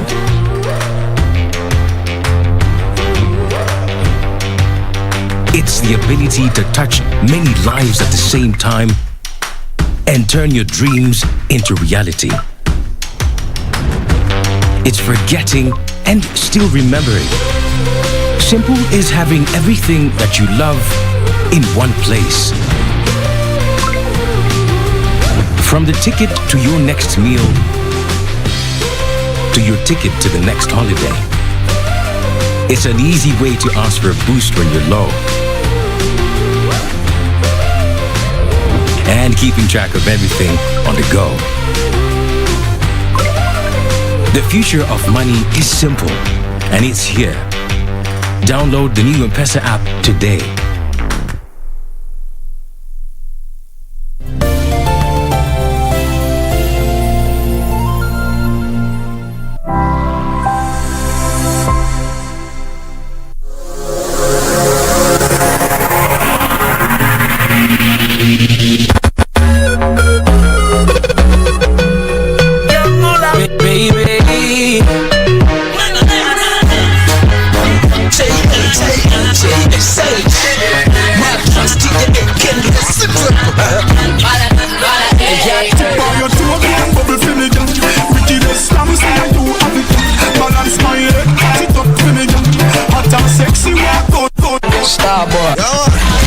Too fast, African nights and a cool rush.